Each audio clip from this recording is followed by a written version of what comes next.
Rain swallowed the highway in sheets, a living curtain that erased everything beyond the hood of the truck. Wipers scraped a losing rhythm, rubber smearing water faster than it could clear it. Liam Carter leaned forward until his chest brushed the steering wheel, shoulders tight, eyes burning from 14 hours of construction, dust, and fluorescent light. The world had become only this: noise, motion, survival through fatigue. He told himself it was just 10 more minutes, then bed, silence. His son's comic book spread across a sleeping chest, but the storm disagreed. It felt sentient, angry, as if the sky itself had decided to test him again. Then, out of the chaos, the faint yellow glow of a bus shelter, his headlights cut through the rain long enough to reveal two shapes inside. One small, one still a die. A woman hunched forward, her arms curved around a little girl.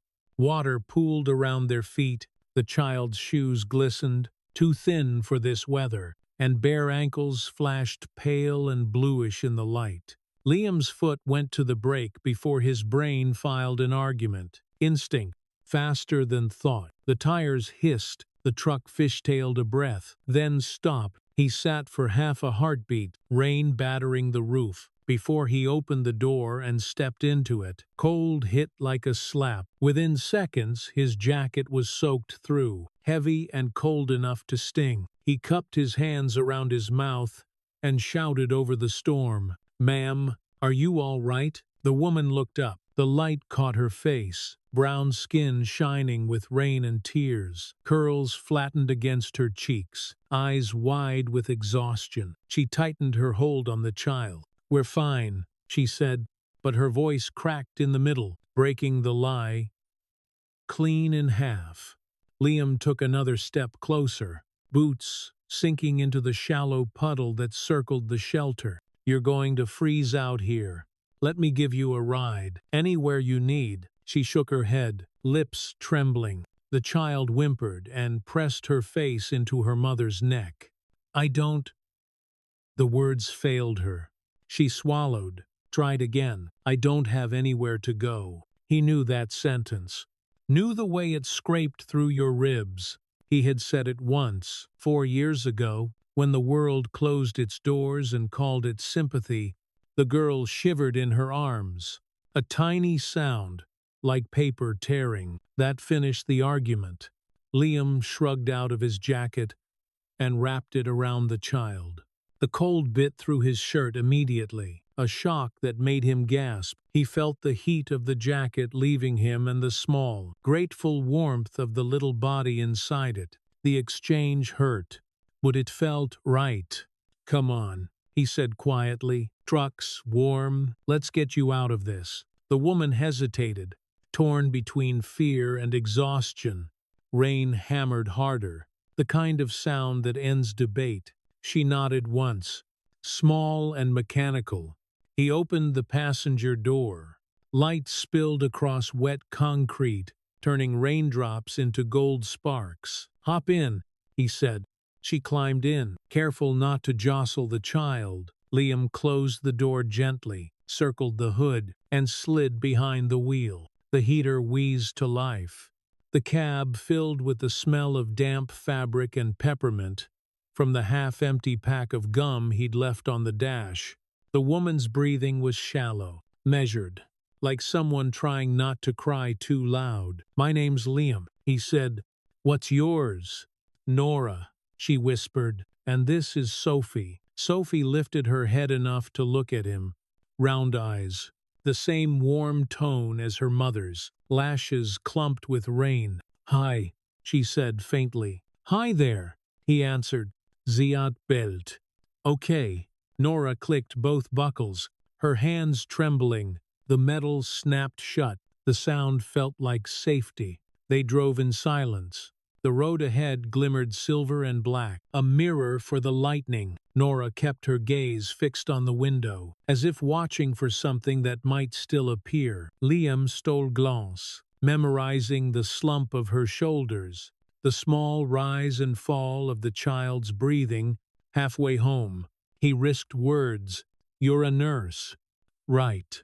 Those are scrubs." Nora nodded, eyes on the glass. "I was—" He didn't push.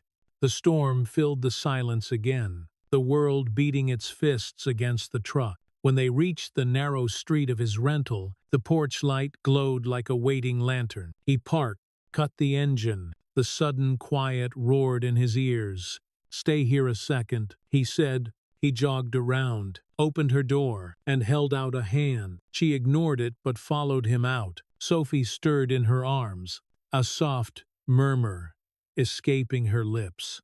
The key stuck, as always. He jiggled it until the latch gave way and swung the door open. Warmth rolled out, smelling faintly of coffee and detergent. "Shoes off on the mat," he said. "You'll catch less cold." Nora obeyed automatically, bending to slip off Sophie's wet shoes first. Water darkened the entry rug. Liam hung his soaked jacket by the door, aware of how his shirt clung to his back. Mrs. Alvarez, his neighbor and Eli's sitter, appeared from the hallway, still buttoning her coat. Her eyes took in the scene. The drenched mother, the sleeping child, Liam standing there half frozen. "Everything okay, mijo?" she asked. "Emergency," he said simply. "Thank you for staying late." She touched his arm. "Gentle. You're a good man. Your wife would be proud." The words stung and steadied at once. He nodded. "Text me when you get home." When the door closed behind her, the house was left with only 3 heartbeats.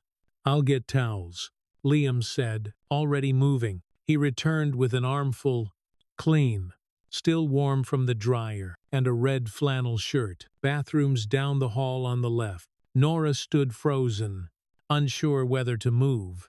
The child in her arms stirred, tiny and exhausted. "Thank you," she whispered. "Go on," he said, nodding toward the hallway. When she disappeared into the bathroom, he let out the breath he hadn't known he was holding. He turned to check on Eli. The boy was asleep, comic book open across his chest, the nightlight painting a soft amber pool around him. Liam adjusted the blanket and brushed a hand over his hair. The familiar motion steadied him. Back in the kitchen, he filled the kettle and set it on the burner. The tick of gas igniting broke the quiet. Steam began to curl from the spout, faint and ghost-like. He found 3 mugs, though habit made him reach for a 4th. He replaced it slowly. The house was small, but had its own tired warmth.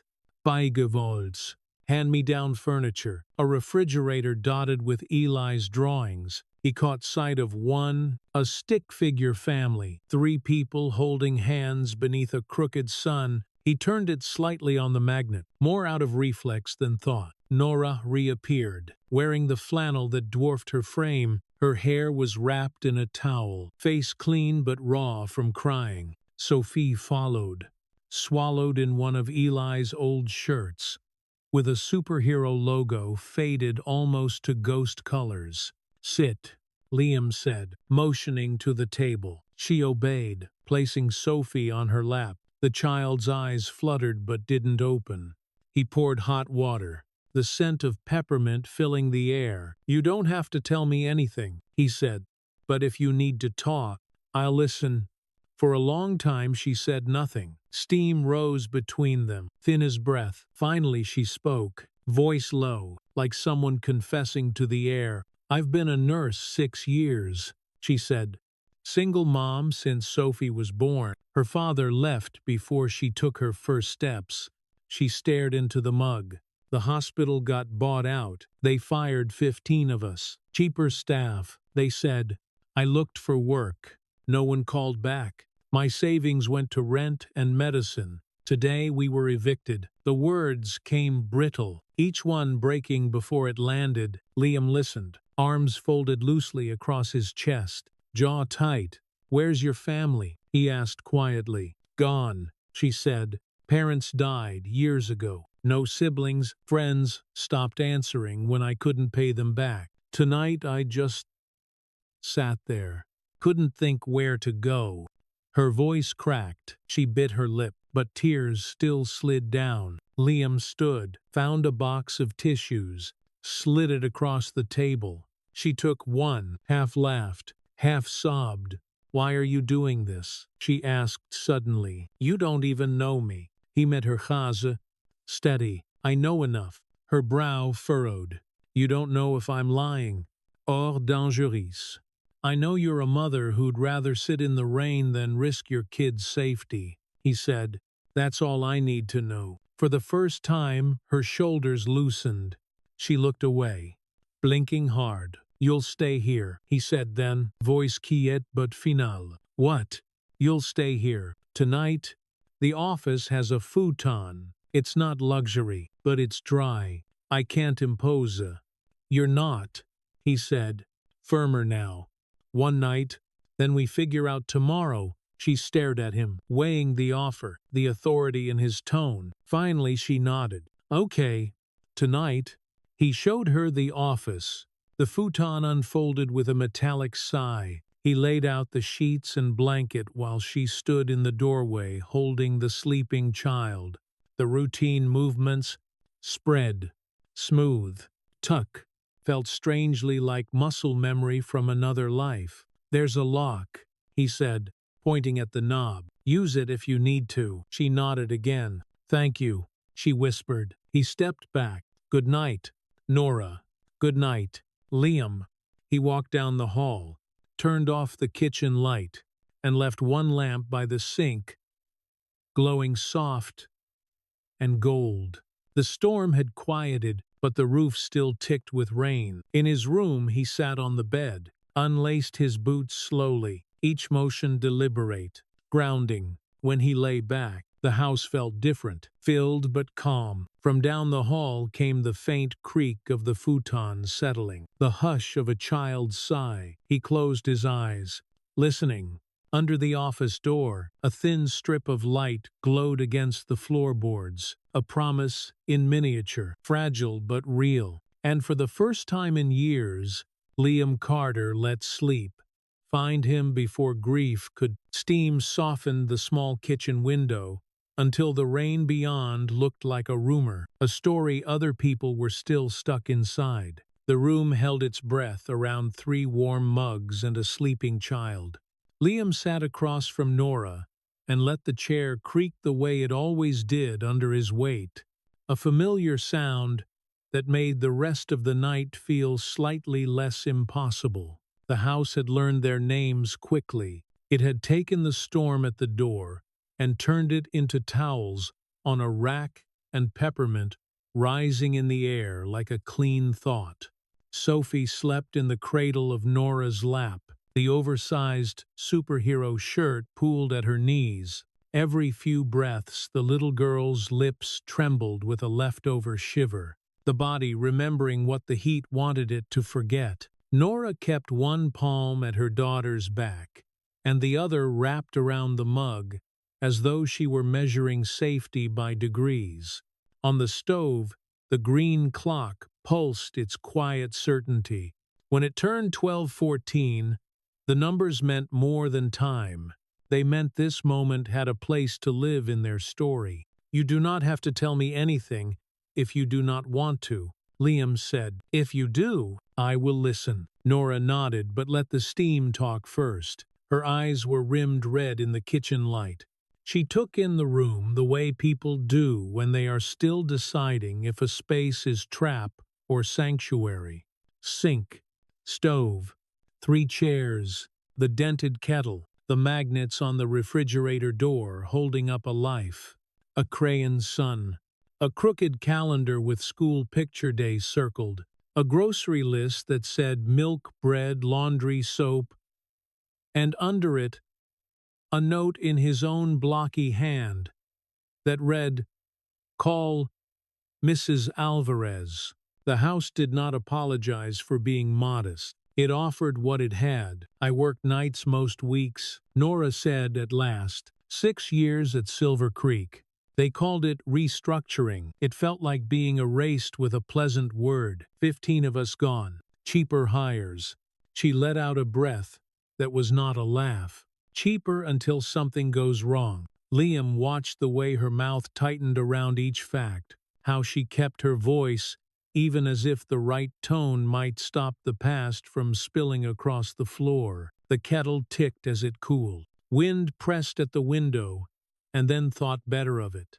In the hallway, a pipe sighed and settled. The house put a fence around their talk so it could happen without exposure. I called everywhere, Nora said. Clinics, urgentkare, nursing homes. It is a small world when you wear scrubs.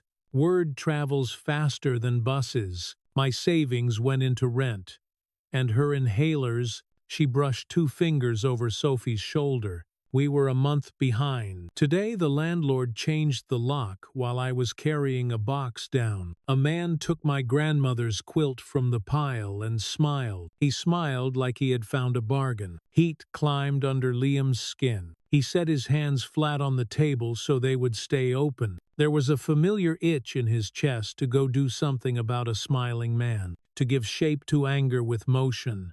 But the storm had taught him a different kind of strength. First you make inside safe, then you move outward. I called 4 shelters, Nora said. They were kind, they were full. The voices offered lists and numbers and bless yous. None of it translated into a bed, so I sat. I tried to find a sentence to explain what had happened to a child who only understands warm or cold and safe or not. I ran out of words. Where are your things now? Liam asked. His voice stayed low. Steady. Because he had learned that steadiness is sometimes more merciful than sympathy. Gone, she said. What I could not carry is gone. What I could carry is here. She nudged a canvas bag with her foot. Clothes, hair inhaler, my license and credentials. A few photos. That is all. Then we start from here, Liam said. Nora looked at him as if the sentence were a test. She wanted very much to believe he would pass. You do not know me, she said. Not accusation, just fact. I know enough, he said, and let the words land like a level laid on a surface. Flat. True. Usable. He reached for the bag and paused with his hand on the zipper long enough for her to say no. She considered, then nodded. He opened the canvas mouth and found careful folding where most people would have thrown handfuls. Even in retreat she had kept order. Beneath the clothes, a plastic case holding the spare inhaler. Beneath that, a manila folder. Fat with paper and thin with hope. He set the inhaler on the table within easy reach and slid the folder free. Nora shifted Sophie with practiced economy and watched the pages come out the way. A person watches a surgeon set instruments on a tray. The top sheet was an eviction notice with a tone that had been perfected over decades to sound like no one had made the choice that authored it. Due date. Owed amounts. Final. He had seen it before. In another kitchen, under another light, he read without asking her to repeat anything. He did not ask, because asking makes people live it twice. We will keep these safe, he said. Not in a drawer you have to ask me for. Here where they belong. He rose, crossed to the junk drawer, and found a white label and a black marker. He printed slowly so the letters would carry weight. Sophie-Docs. He let the ink bleed into the fibers a fraction and felt that small permanence settle his own breathing. He slid the pages back into the folder and held it up so Nora could see the name. She nodded once. He went to the clear sleeve, mounted on the cabinet by the microwave. It held the papers that kept their days from fraying. Report cards, the emergency numbers list, a permission slip that had to be returned with a signature. He made room with a palm and fed the manila folder in until the tab showed. The new label looked official on cheap plastic. He tapped the folder spine, not superstition but ceremony. He stepped back and looked at the stove clock again. 12:14. The start of a chain of custody. If anyone later wanted to question when a line was drawn, Here it was, green and precise and indifferent. He would remember it. He would be able to say, at 12:14, will begin, he does not know this soaked stranger will become his family. The sentence existed in the room like invisible ink, legible only under the heat of hindsight. The present did not name it. The present only poured tea and filed pages in a clear sleeve and felt the weather shift inside the walls. Nora exhaled as if something had finally sat down after pacing for hours. "Why are you doing this?" she asked. "I need it to be a reason I can live with." Liam looked at her and did not reach for big words. "I do not have the energy to say things I do not mean," he said. "You and your daughter are safer here than in that storm. That is the reason." She measured him with a long, quiet look, testing the grain of the statement for splinters. Some part of her relaxed. "Thank you," she said. "I am not used to doors opening without a price. I cannot pay." "They always have a price," he said. "It just does not have to be the one you are afraid of. Tonight the price is towels and tea and a lying futon. Tomorrow we will renegotiate." The corner of her mouth tilted, the first unbroken smile of the night. It moved something in him he had been careful not to move for years. He let it move. It did not break anything. Sophie stirred and made a small lost sound. Nora touched the little back and the sound quieted. "Some nights she needs the inhaler," Nora said. "If she coughs and cannot catch it, it helps. We will place it where a hand finds it in the dark," Liam said. He turned the plastic case so the mouthpiece faced outward and slid it to a spot on the table that the eye would remember. He made a map of it in his head, the same way he mapped tools on a job site. Reach left, 6 inches. Cool plastic, cap off. Lift, press. Movement from sleep to action in one breath. The house breathed with them. He could feel the night tipping toward morning, that secret hour, when exhausted people remember that tomorrow is built from small decisions. He pictured pancakes, Eli at the table with his serious listening face, the practical talk about where the blankets would live and where the shoes would wait. He pictured the phone call to the school office, the clean nouns of a temporary enrollment, the part where he would say, "We will see what fits," and mean it. "School run in the morning," he said. "I will call about a temporary arrangement. We will see what fits. No promises yet. No promises yet," she echoed, and the phrase made a kind of safe space for both of them. "You should sleep," he said. He kept the sentence gentle and gave it a spine. "You will stay here. Tonight." She started to say, "I cannot," and stopped. She looked at the office door as if the space beyond it might be another version of the bus shelter, and then seemed to decide that a futon counted as a step forward. "Tonight," she said. He gathered the empty mugs and rinsed them. The water ran hot, and the steam lifted the peppermint back into the air and made the kitchen smell like something kind had happened in it. He left one lamp on by the sink, a small lighthouse. He led her down the hall and opened the office door. Clean sheet, folded blanket, pillow waiting, the blind pulled low. The room smelled faintly of paper and lemon. He pointed at the lock and did not say the words again because trust is sometimes letting people draw their own conclusion from a gesture. "Thank you, Liam," Nora said. "I do not know how to repay this." "There is nothing to repay tonight," he said. "Sleep is the only currency." She shifted Sophie into the nest of blanket, with that universal carefulness that mothers learn with the first fever and never lose. The child curled around the warm spot her body made on the sheet. Nora stood a breath longer with her hand on the edge, as if keeping contact could extend control through the night. Then she looked at Liam and nodded. "Good night," she said.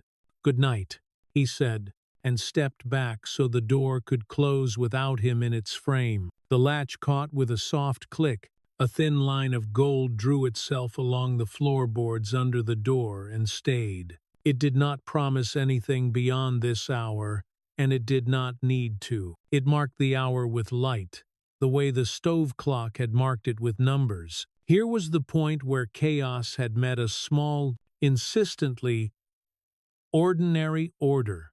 He returned to the kitchen and sat where he could see the line without staring at it like a talisman. The refrigerator hummed. A branch touched the roof and let go.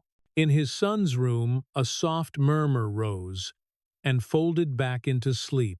The night felt different now, less like a force and more like weather, something that would pass and leave the ground, washed clean and possible.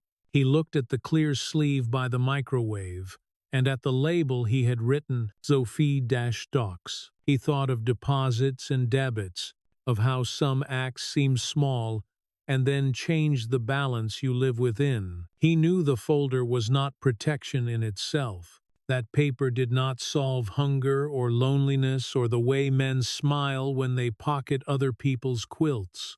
But putting the papers there under a label and a time had turned the shapeless unfairness of the day into something that could be carried to an office or a desk with a stamp. It had said this happened, and here we begin to answer it.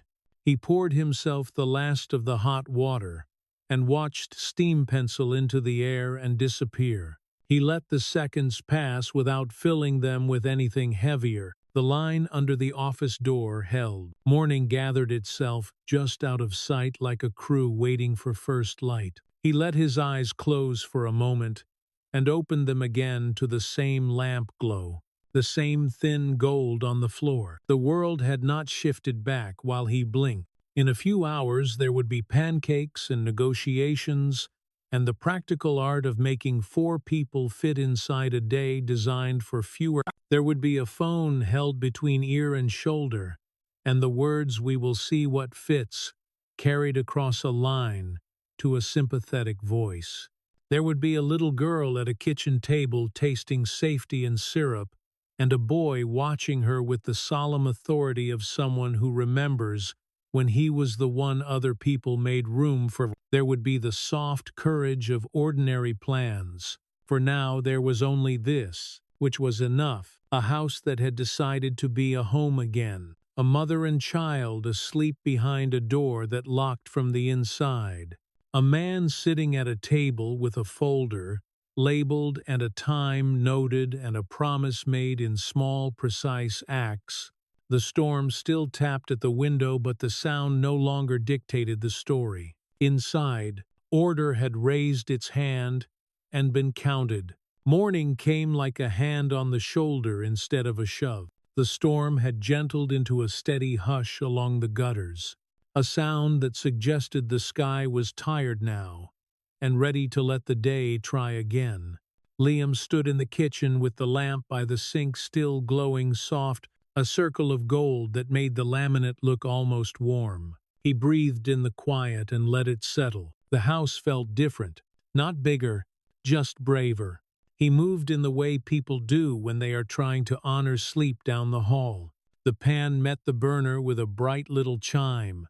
Flour and salt and baking powder became a small cloud in the bowl. Milk loosened it, eggs made it shine. Oil drew a thin circle that vanished as the whisk moved. He knew this recipe without seeing it. He knew the way the batter changed when it was ready, how it clung and let go at once. He knew because there had been so many mornings when pancakes were the one thing he could keep steady while everything else pulled and swayed. The first drop of water danced on the pan. He ladled batter and watched the circle spread and catch its breath. Tiny bubbles rose and held. He waited for the right moment, not the perfect one, and flipped. The brown came up a little uneven, which pleased him. Imperfect felt honest. Small footsteps paused at the doorway, the way a question pauses on a tongue. Liam turned and found Eli there, hair skewed to one side, face open and serious. The boy looked toward the living room and saw the futon folded away, the blanket smooth. His gaze slid to the hall where the office door remained closed. and then back to his father. "Is someone here?" Eli asked, voice low, as if the house might startle. "We had a rough night," Liam said. "A mother and her girl needed a place to be dry and warm. They are in the office. They will come out when they are ready. We will make them breakfast. We will be kind. We will make room." Eli thought hard with his whole face. "Like when people brought food and left it on the porch," he said. "When the hospital said to us no more." "Like that," Liam said. "But today we are the ones who bring the food. How does that sound?" Eli nodded. "Okay, I can do that."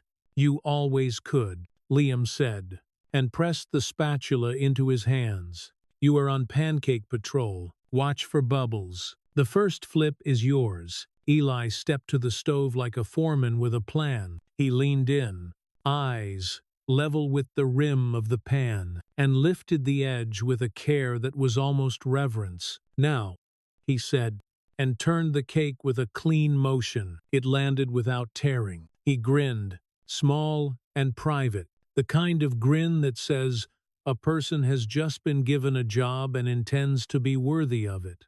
Soft steps again. Nora stood at the threshold, hair free of the towel now, the red flannel still too big and exactly right. Sophie hovered behind her, wearing Eli's old superhero shirt that hung like a small flag of allegiance. The girl's eyes were wide in that morning way children have, where everything is both invitation and test. She pressed 2 fingers to her mouth and looked not at Liam first but at Eli, as if a child might be more likely to show her where the rules lived. "Good morning," Liam said. "The first pancake never counts. The second is always better. The third is proof." Sophie whispered the last word, proof, as if it were a spell someone had taught her and told her to keep safe. "We can help," Nora said. "You can sit," Liam answered, in the tone that made sitting into permission instead of duty. "Tea or water?" "Tea, please," Nora said. "Water for her." Eli filled a glass and set it down with both hands, careful to line it with the ring the condensation had already made on the wood. "It is cold," he said. "If it gets warm, I can add ice." "Thank you," Nora said, and then looked at the girl. "Sophie." "Thank you," Sophie said, eyes still on Eli like he was a new kind of map. Liam laid plates, butter, syrup with a stubborn lid, a jar of jam that required a thump of his palm to set it free. The little pop made Sophie jump. She laughed at herself, and then looked pleased that she had laughed at all. He divided the stack into fair hills and slid them towards small hands. The table felt like a place where something official was happening. He approved of that feeling. "Eat," he said, and the ritual broke back into breakfast. Forks tapped plates. Butter softened. Syrup drew amber roads across the browned rounds. Eli cut his bites in precise squares. Sophie tried to mirror him, then abandoned precision for speed when delight arrived. She made a sound that was quiet and unmistakable. It was the sound people make when they decide a new place might be kind to them. "Do you like superheroes?" Eli asked without looking up, as if the answer did not matter but the asking did. "The shirt is one of the good ones. He is strong even when he is scared." Sophie nodded and chewed. "Sometimes he just stands there and takes a hit," Eli said. "Then he helps anyway." Liam drank his coffee and let the talk find its own current. Nora wrapped her hands around her mug and breathed the steam first before she tasted. Her back was straight. Her eyes kept coming back to Sophie. Not suspicion, just a check, like she was syncing a pulse to a clock. "We will call the school as soon as the office opens," Liam said. "We will ask for a temporary plan until work settles. We will see what fits." Nora looked at him, and the look said the words, "Keep landing like handholds when she is climbing." "Thank you," she said. "Those words do not get any bigger, but they do get truer." "They are the right size," he said, The right size goes farther than the big kind. Sophie set down her fork and pressed her fingers together. Mr. Flopkins is gone, she said, and the name wobbled in the air. Grandma sewed him. He was soft. He slept in my backpack. He got wet. Then he was not there. Eli glanced at Liam, then back at the girl. We can make one, he said, not like a suggestion, but like a rule of physics. Dad taught me buttons. We can do ears out of felt. We can stuff it with clean cloth. We can stitch the face with thread. We can name him later. Names come when they are ready. Sophie's whole face changed. Really, really, Eli said, and the eyes should not match. Mismatched is lucky. Mismatched is lucky, she repeated, and smiled so hard it pulled Nora's breath. The sentence turned a lack into a charm, and in doing so, it turned two children into co-authors of a promise. Thank you, Nora said softly, as if the thanks might startle if said too loud. You are welcome, Eli answered in a tone that was half boy and half the man he would one day become. He reached for the jar of buttons Liam kept near the toolbox for stray fixes and shook a handful into his palm, then into Sophie's. Choose two you like, he said. Keep them safe. They can be eyes later. She rolled the buttons like coins and lifted a blue one to the light, then a brown one. Then she held them both up and laughed at the way they did not match and how perfect that made them feel. Liam stood and made a second batch because he needed the motion. He whisked and kept his gaze in the bowl until his chest eased. When he turned back, the table had become a little city of tasks. Eli poured another glass of water. Sophie toured the magnets on the refrigerator and identified animals from their cartoon shapes. Nora took plates to the sink she had not had to wash and dried them anyway, a quiet contribution that made the room work better. Where do the towels live? Nora asked. Second drawer to the right. Liam answered. Glasses are above the kettle. Trash bags hide behind the mixing bowls and lie about it. She smiled. I will try to remember the lies. He wiped the counter and checked the time. The school office would be open soon. He could feel the morning lining up with the kind of order that does not brag about being order. There was the site to call. The foreman would grumble and then say, fine, because men with steady hands and quiet mouths get a little grace when they ask for it. There were bills that whispered and would keep whispering, but they would not be allowed to narrate today. Backpacks, Liam said. Lunch is cafeteria today. We will do a better plan tomorrow. I packed, Eli said. Homework is signed. He glanced at Nora. We can put the bunny project in a bag later so it does not lose its eyes. Nora touched the folder in the clear sleeve by the microwave and stood taller as she slid it out. The label was bold and new. She tucked the folder under her arm the way a medic tucks a kit and looked ready. Procedure could be a way of breathing. Liam saw the recognition cross her face and felt the click of a shared language. The inhaler, he said. Here, she said, and patted a pocket to prove it. Good, he said. Bring a pen. We will need a signature for something. We always do. Sophie wandered back to the table and placed the two buttons side by side in front of Eli, and then moved them apart just enough to keep the face from looking too neat. Like that, she declared. Lucky, lucky. Eli agreed and did not move them. Liam stepped into the hallway with his phone and called the school. He introduced himself with clean nouns and verbs, temporary enrollment, eviction last night, stability for a child. The hold music was bright and earnest. The voice that came on the line sounded like a person who had said, we can make space enough times to mean it. Come by. The voice said, bring what you have. We will help for a short while. We will see what fits.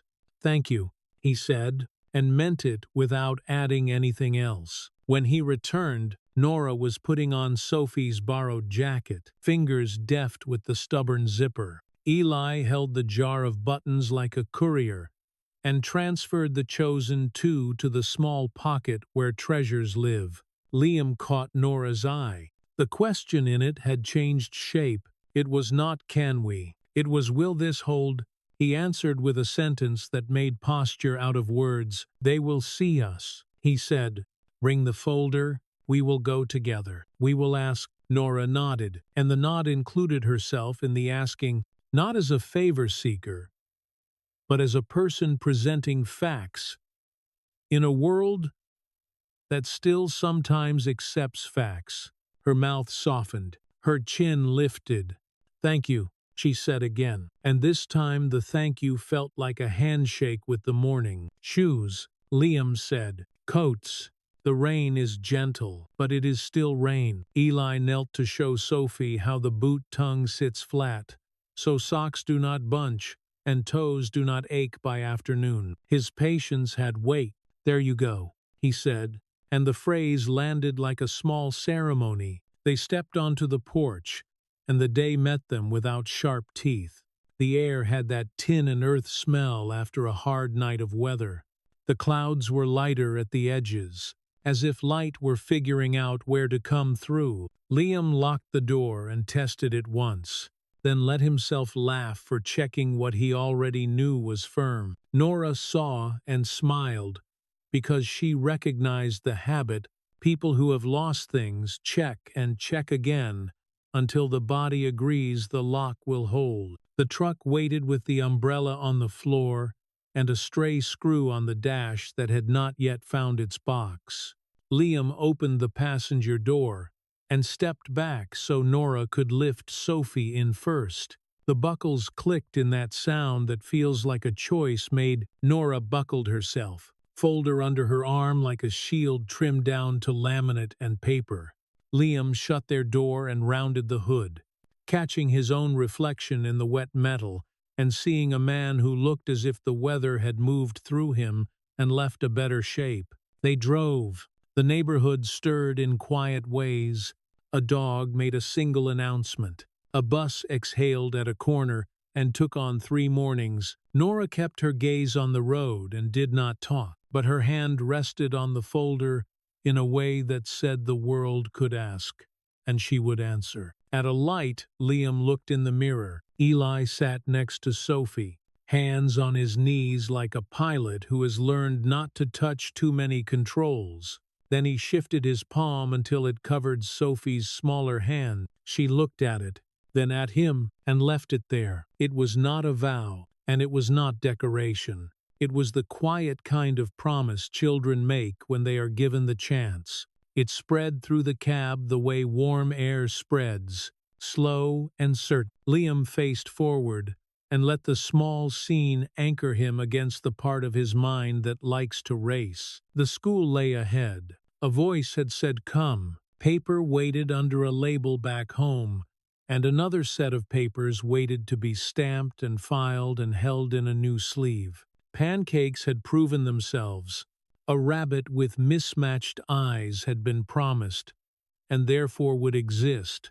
The house behind them kept the lamp by the sink on for a while longer. A little gold persistence, in case the clouds changed their minds. The street ahead curved the way familiar streets do. Liam tightened his hands on the wheel and felt, for once, that he was not only steering but also going somewhere that could hold them when they arrived. The school office felt like a small engine of order, humming inside the softened morning. Brick outside still glistened from the storm, and inside the air held the clean bite of sanitizer and the steadier comfort of paper and toner. Liam stood with Nora at the short table near the corkboard and let the room steady his pulse.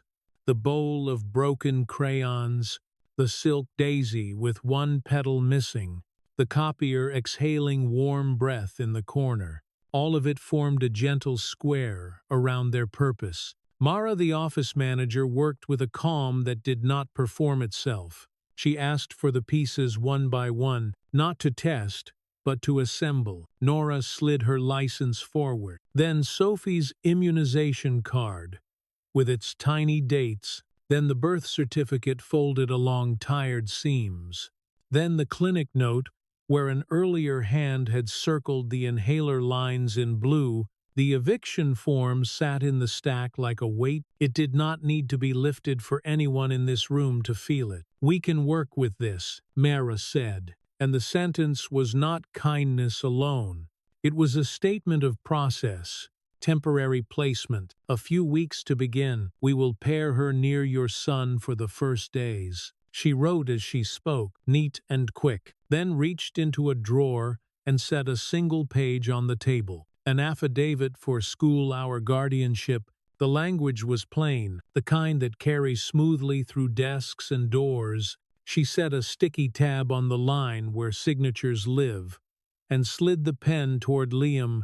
He did not rush. He let Nora read every line and watch the room while she did so. When she lifted her chin in that small signal that meant proceed, he wrote his name. The letters came out firm, not large, like a beam set exactly in its seat. Mara added hers and then opened a shallow drawer and took out a rubber stamp. Square.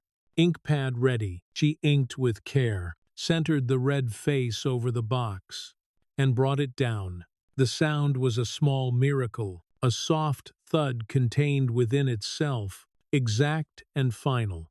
The red mark bloomed clear, the logo crisp, the date recorded, the received line filled in with tidy numbers. The sound went through Liam like a gear clicking into a new place. It was the sound of a barrier lowering. It was the sound of the world saying yes to a fact. He loved that sound more than he would ever say aloud. "Keep a copy on you," Mara said to Nora, and her tone gave the sentence the heft of advice earned by repetition. "If anyone asks, you do not explain. You show. We will print a temporary tag for the backpack as well. It keeps transitions smooth for teachers who do not yet know faces." Miss Hall appeared then, first grade, kindness sewn into her cardigan, along with the key ring. She offered the room like a guide, a seat near a window, a quiet corner with pillows, a water break when breath wanted help. Sophie accepted the tag, clipped to her shirt with 2 fingertips, the way a child touches something that might become her own. Eli walked beside her down the hall without chatter, a solemn small escort. Liam watched the pair and let them disappear into the hum of sneakers and locker doors and cinnamon drifting from somewhere far down the corridor. He recognized the moment he needed to let the room do its job. He touched the door frame with the side of his hand as he passed and kept moving. Back at the counter, Mara placed a small packet in Nora's palm. Calendar, counselors, food support form, no questions asked at the counter. "We accept paper and handshakes," she said, and Liam could feel the sincerity live in the space behind her eyes. He thanked her in the plainest way and meant it. They walked to the truck through a light that had turned honest day. In the cab, no one spoke for half a block. And then Eli let out a careful breath and said that was good, like a technician reporting on a test that had passed. Nora held the packet for a moment like something fragile, and then rested it on her lap and smoothed the edge. The red stamp's image glowed in Liam's mind, as if he could still hear its note. Home had kept its little circle of lamplight for them, as if the kitchen had decided to be a lighthouse a few hours longer. The air still held a trace of syrup and butter, proof of earlier kindness. Liam stood at the microwave cabinet and waited because he understood that ritual requires witnesses. Nora opened the packet, took out the original, and held it like a passport. "You file the copy," she said. "I will carry the original. We share weight." The words put a beam under the moment. He wrote a second label slowly. Same letters, same calm.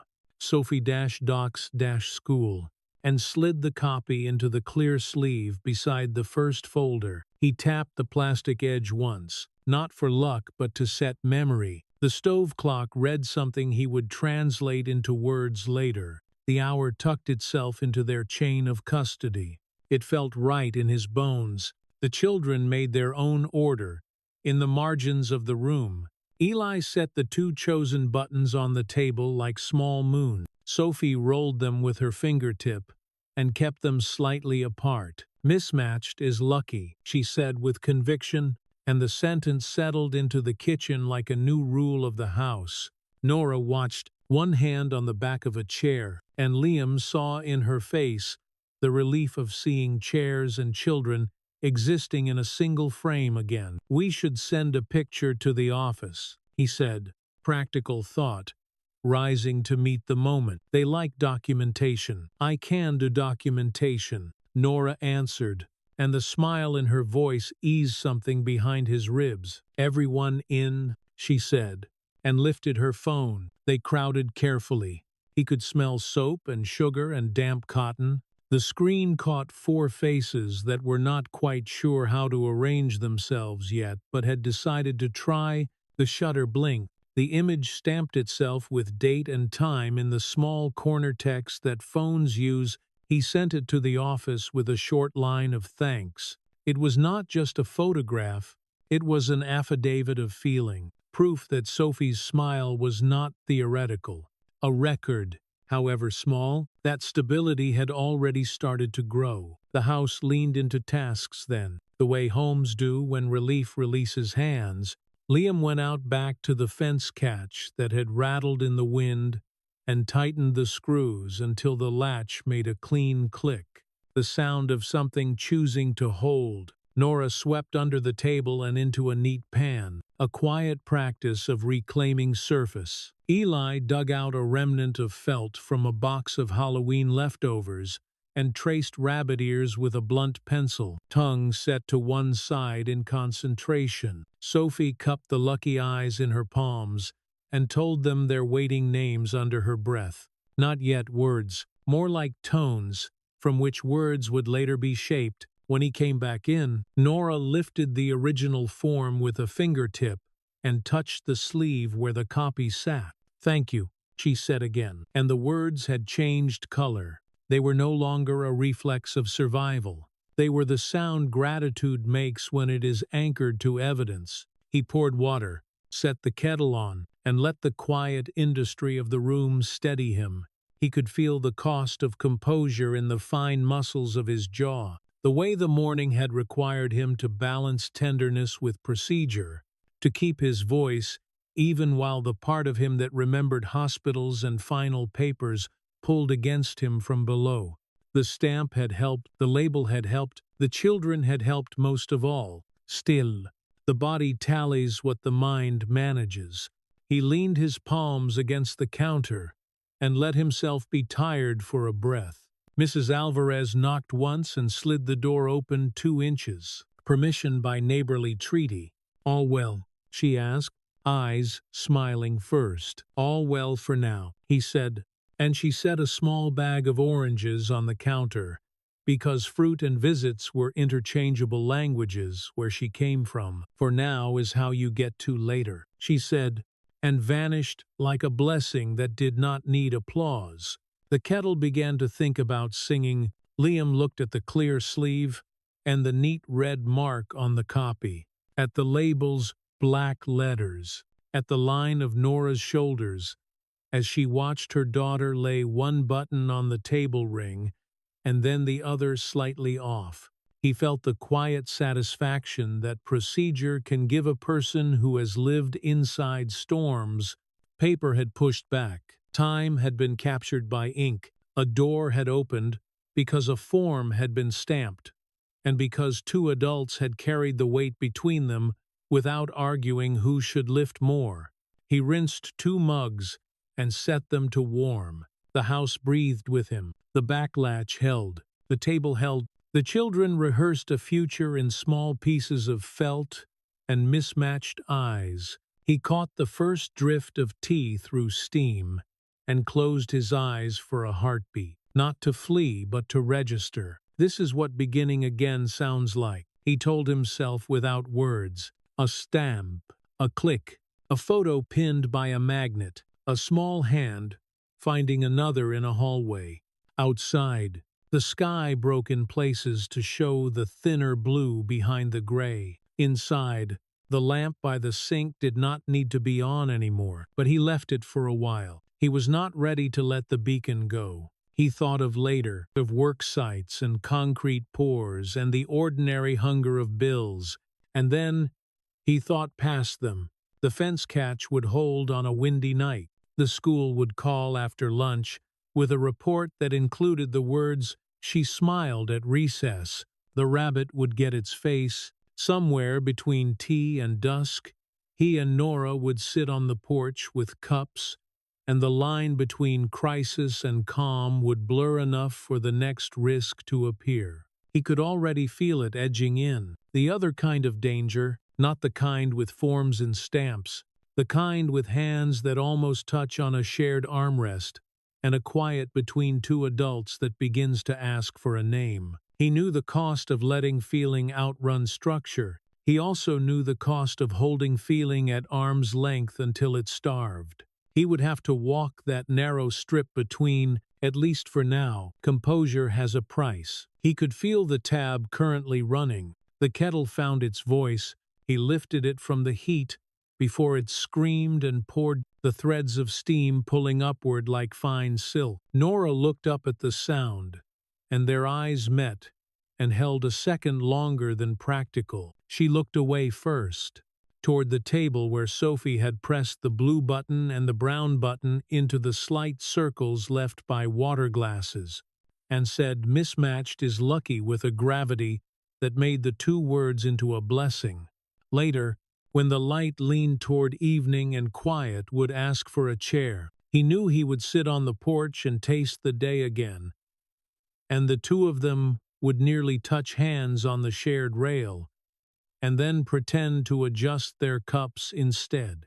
The house would hold its breath and release it. The lamp would not be needed, and would still be on. For now, he set the tea in front of her, rested his fingers lightly on the back of the empty chair beside her, without claiming it, and told himself to count what had been won aloud, even if only in his own head. Stamp hits paper, copy filed, original carried, 4 faces photographed, and sent as evidence, a latch that clicked, a child with a tag, a rabbit that would soon exist with lucky eyes.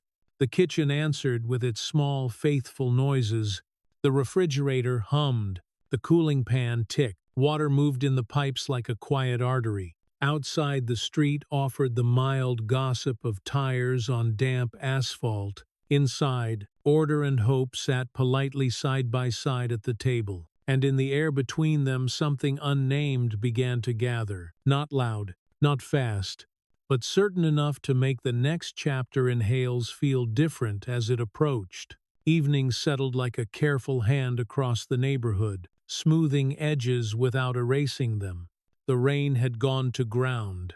The fence latch answered his test with a clean click that sounded like a promise kept. Through the kitchen window. The lamp by the sink made its small circle of gold, and the photo on the refrigerator held 4 unsure smiles that already looked less unsure than that morning. The house had done a day of work. It showed. Liam tasted the air at the back door before opening it. Damp wood, wet earth, the faint metal note storms leave on nails and hinges. He poured peppermint tea. Steam wrote pale lines that broke and drifted. He carried 2 mugs to the porch. Nora followed a heartbeat later. The bench took their weight without complaint. He sat left. She sat right. A single board between them felt like the narrow land bridge that keeps 2 seas from swallowing each other. They did not speak first. The quiet had its own choreography, and he trusted it. Far down the block, a late bus sighed. A porch across the street flicked on. The sky held onto its last gray and then let it go. He wrapped both hands around his mug and let heat into his bones. He was aware of her warmth beside him, the way a man is aware of a space heater on a cold job site.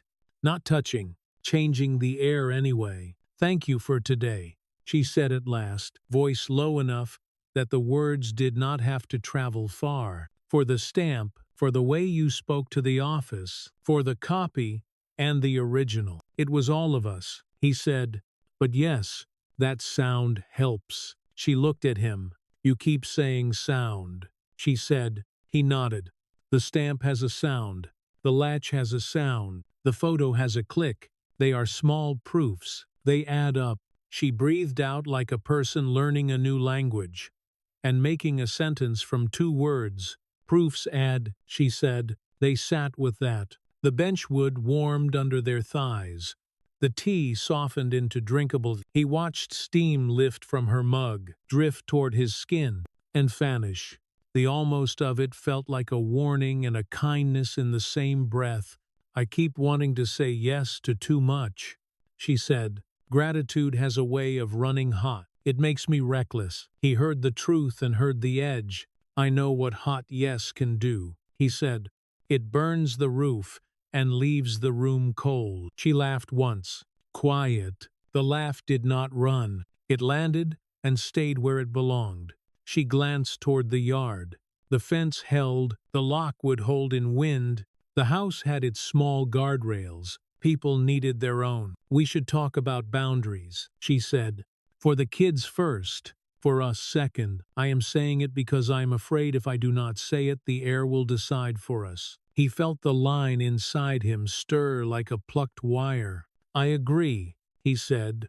We write them simple so they do not break from their own weight. Lights out at a time that lets mornings work, she said. Yes, he said. Doors closed and locked, she said. Yes. My room is mine, she said. Your room is yours?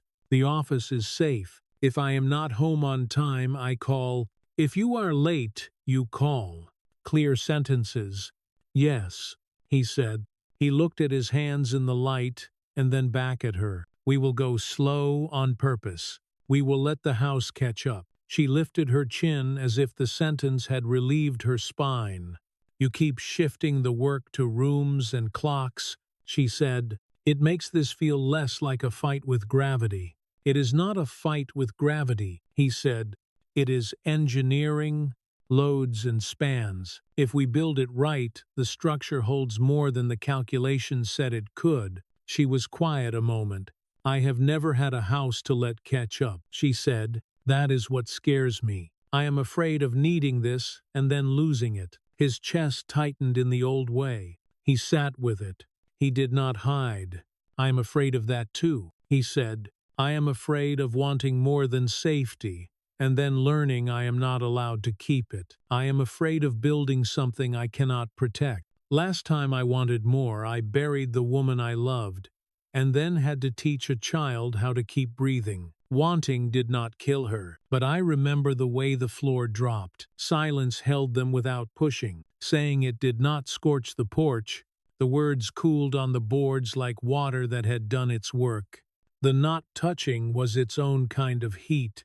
The not moving said almost as much as touching would have said. He could feel the small warning inside him, like a field alarm that hums before a storm arrives. He did not stand up to run from it. He did not reach. He kept still and let the signal pass through without acting on it. Affection can be a kind of chaos, she said. I do not mean romance as a sin. I mean how it rearranges rooms and nights and bodies and where shoes live. I do not want my yes to break your son again, or my daughter. I do not want my own longing to write laws that their mornings have to obey. He met that straight on. You are not writing laws, he said. We are, and we will veto anything that makes their days smaller. That is the rule that sits above the other rules. She nodded and looked away and back again. It is not only their risk, she said. It is mine or yours. It is the cost if this does not work. It is the way people look at you when you explain a failure that is shaped like the exact thing you needed. I am afraid of that look. Me too, he said. He let the truth come out without decoration. I am afraid of the next hospital. I am afraid of any cough I cannot control. I am afraid that if I let myself want and keep wanting, The bill will be the size of a life again. I do not know if I can pay that twice. I do not know if any person can. The porch did not crack under the weight of it. They breathed. He drank his tea even though it had gone from hot to warm and then sink water warm. The night air moved across his wrists and cooled the places the mug had heated. "We are not refusing," she said at last. "We are designing." "Yes," he said, slow on purpose. "The house catches up. We keep our hands where the rules can see them." Her mouth bent toward a smile. She did not quite set free. "That last line was for you more than for me," she said. "Maybe," he said. "Maybe I needed to hear it out loud. Maybe you did too." The avenue hummed once with a passing car. A moth tested the porch light and thought better of it. Somewhere a bottle clinked softly against another bottle because someone put dishes away in the wrong order. The normalness of those noises did not erase the pressure between them. It made the pressure part of a life instead of an exception to it. "I keep thinking about the almost," she said. "The way my hand found the board and yours was there. It felt like a small storm, not a dangerous one, the kind that smells like electricity and then moves away.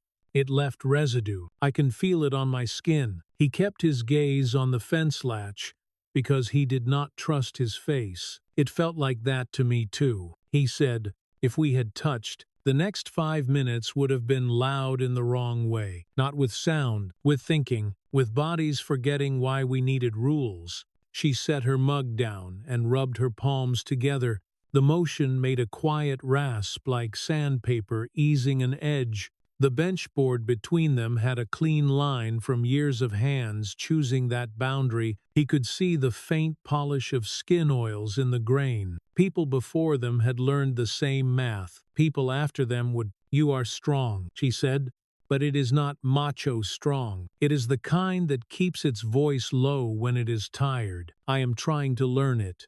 He let the compliment pass through without grabbing it.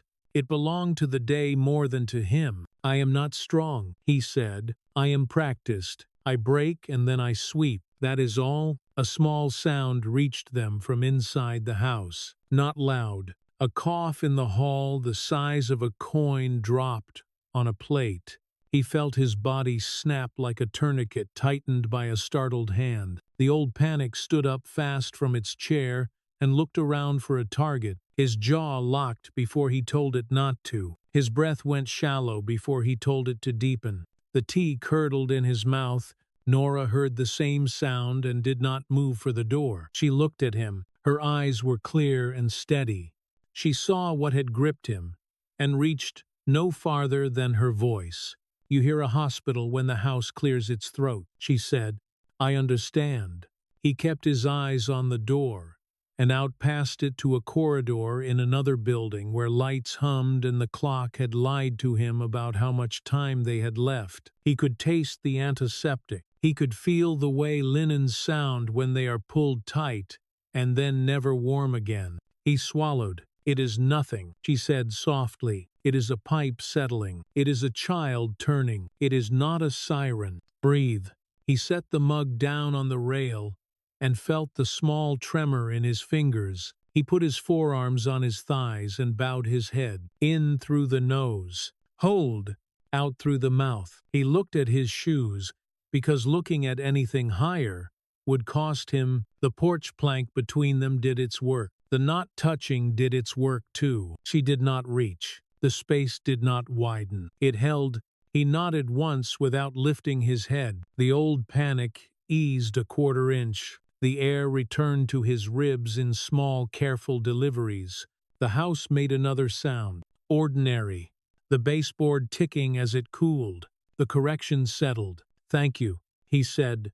It came out thinner than he liked, and true. "We will build that into the plan," she said. "A rule for fear. A place where it goes that is not your throat." He sat up. He let the cool air into his lungs and let it out. The sky had darkened fully, and the streetlights had taken over. He felt the cost of composure itemize itself across his shoulders and neck. He would pay it. He knew what it was this time.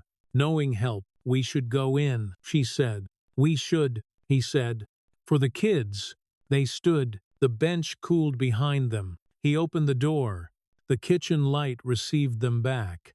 The photo on the refrigerator did not move, and still seemed to move towards something better. He touched the magnet as he passed. He did not look to see if she noticed. Good night, Liam, she said at the hall. Good night, he said.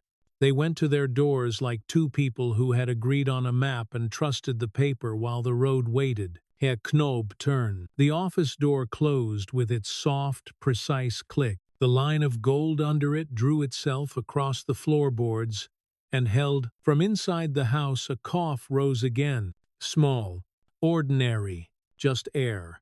Meeting air in a new shape. His chest tightened anyway, and then released a little faster than it had a minute before. He listened to his own breath until it obeyed him. He stood in the doorway of his room and accepted the sensation of something large moving under them both. Not disaster, not yet.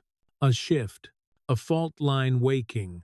He set his phone on the nightstand and kept the pen beside it, and told himself what had to be true. Tomorrow has rules. The night has one as well. Hold the line. Breathe when the house coughs. Let the house catch up. Night laid itself over the house in patient layers, as if the dark had learned their names and chosen to be gentle. The fence latch held at the yard's edge, with its clean little click, a quiet vow that boundaries could be trusted. In the kitchen, the lamp by the sink drew its circle of gold across the counter, and the photo on the refrigerator kept four careful faces steady beneath a magnet. The day had ended with rules spoken in voices that did not shake, slow on purpose. Let the house catch up. For the kids, it felt like a plan a person could sleep inside. He was almost there when it happened. A cough from the hallway. Not loud, not long, but shaped like a blade he already knew. His jaw had already locked. A pressure behind his eyes had already stepped into the room. His mouth went dry, his hands rising, as if to catch something falling. The old alarm knew the map of his body better than he did. It ran it fast. The house breathed like a living thing. The refrigerator hummed. A baseboard clicked. From the office came the soft shift of blankets, and then another cough. Thin, edged, stubborn. Nora, he stood before he told himself not to. The carpet was warm where his feet had walked earlier, and that small domestic mercy almost humbled him. He told himself to open the door, not tear it open. He told himself to walk, not run. He walked. The hallway light made a pale bar on the floor, a quiet runway toward the office. The door was partway open the way they had agreed it could be when children slept and adults worked to remain calm. Nora sat on the edge of the futon, one hand at her throat, face drawn with discomfort but not danger. Sophie slept in a curl of blanket, mouth slightly open, breath even. The inhaler waited on the low table where he had put it earlier, precisely where a hand could find it in the dark. He had planned for his son and for the little girl. He had not planned for the sound Nora made when air argued with her chest. "You are okay," he said too fast, the words coming out like an order he was failing to follow. "It is a cold," she said, voice low and rough but steady. "I am okay." He nodded without calming. The pressure behind his eyes leaned closer. His jaw was a clamp. He reached for something to do, and found the blanket edge, and smoothed it until the cloth squeaked beneath his palm, as if neatness could make breath behave. "Sit," Nora said, and patted the desk chair. Her tone was the same one he had used at the school office. When he said, "We will go together and we will ask," it was the tone that turns a command into a place to stand. He sat. He watched her breathe. He counted with her pace, and not his own. In and out, slow and even, letting his ribs learn from hers. The old panic did not leave. It agreed to listen. "I worked too many nights in a row before the last one at the hospital," she said. "I slept badly for a week, and barely at all. the last few days. Now that I am warm and still, my body has decided to cough. She touched her chest, then her forehead. Taking her own measure, no heat. He forced language through a tight throat. I hear sirens when the house clears its throat. He said, I know that is unreasonable. I can feel it anyway. It is not unreasonable, she said. It is a map your body drew to survive. We are not tearing the map. We are drawing a new route on it. Tea, she added, standing slow on purpose, and nodded toward the kitchen. He followed because following was easier than stopping. The lamp by the sink received them like a small lighthouse. The kettle waited in its place like a tool laid out on a bench. He filled it, set it on the burner, and did not leave. He watched the first threads of steam learn their work. You are going to want to fix a thing, she said gently, without scolding. You cannot fix a cold. So we make a protocol for fear. We write it where your hands can find it when your thoughts cannot. He reached for the pad by the phone and the pen that remembered his grip. He printed in careful block letters, steady as measuring a span. House cough protocol. He said the words aloud as he wrote, making sound into stamp. Check the children. Ask Nora. Make tea. Name the fear out loud. Sit until the kettle breathes. He set the pen down. The simple lines cut the pressure behind his eyes by a notch he could feel. She touched the list with 2 fingers and nodded like a nurse signing off a chart. Good, she said, and added a line in a neat hand. Say I am okay. If I am okay. She looked at him and spoke for the rule to hear. I am okay. The air in his chest shifted, a small untying. He poured the tea. Peppermint rose clean as rain on hot pavement. She sipped and coughed and sipped again. Slower. The cough in her mouth was a body saying throttle, not a siren saying run. Tell me the fear, she said, not the story. The sentence. He kept his eyes on the lamp because the light was a kind of courage. He said the sentence like a man admits where he buried a key. I will lose someone I love, and it will be my fault, because I was not ready with the right action at the right second. She did not flinch. Then we put that fear into the form we just wrote, she said. You checked the child. You asked me. You made tea. You named it. You sat. That is the sequence. If it gets worse, we change the plan. If it does not, we keep the plan steady until your body learns to trust it. He pressed his fingers to his eyes until brief sparks came, then let his hands fall. The kitchen had not moved. The photo on the refrigerator held its 4 faces. The sleeve by the microwave kept the affidavit copy behind the label he had written earlier. Time had not jumped its rail. It had stayed where they left it. I do not want to be rescued, she said, voice softer now, but I am asking you to be here while I take care of myself. That is the shape of help I can live with. He let the words settle to their true weight. I can do that, he said. He paused and let truth find a clean path. There were nights with my wife when a cough was the beginning of a week, with lights and numbers and coffee that tasted like panic. I start hearing the whole week. The instant I hear the first sound, I am afraid I will fail the test again, and this time there will not be retakes. She set her palm on the table without reaching for him, offering a surface he could steady against. I cannot promise there will never be hospitals again, she said. Life is rude, but I can promise I will tell you if I need help. I can promise you will not have to guess alone.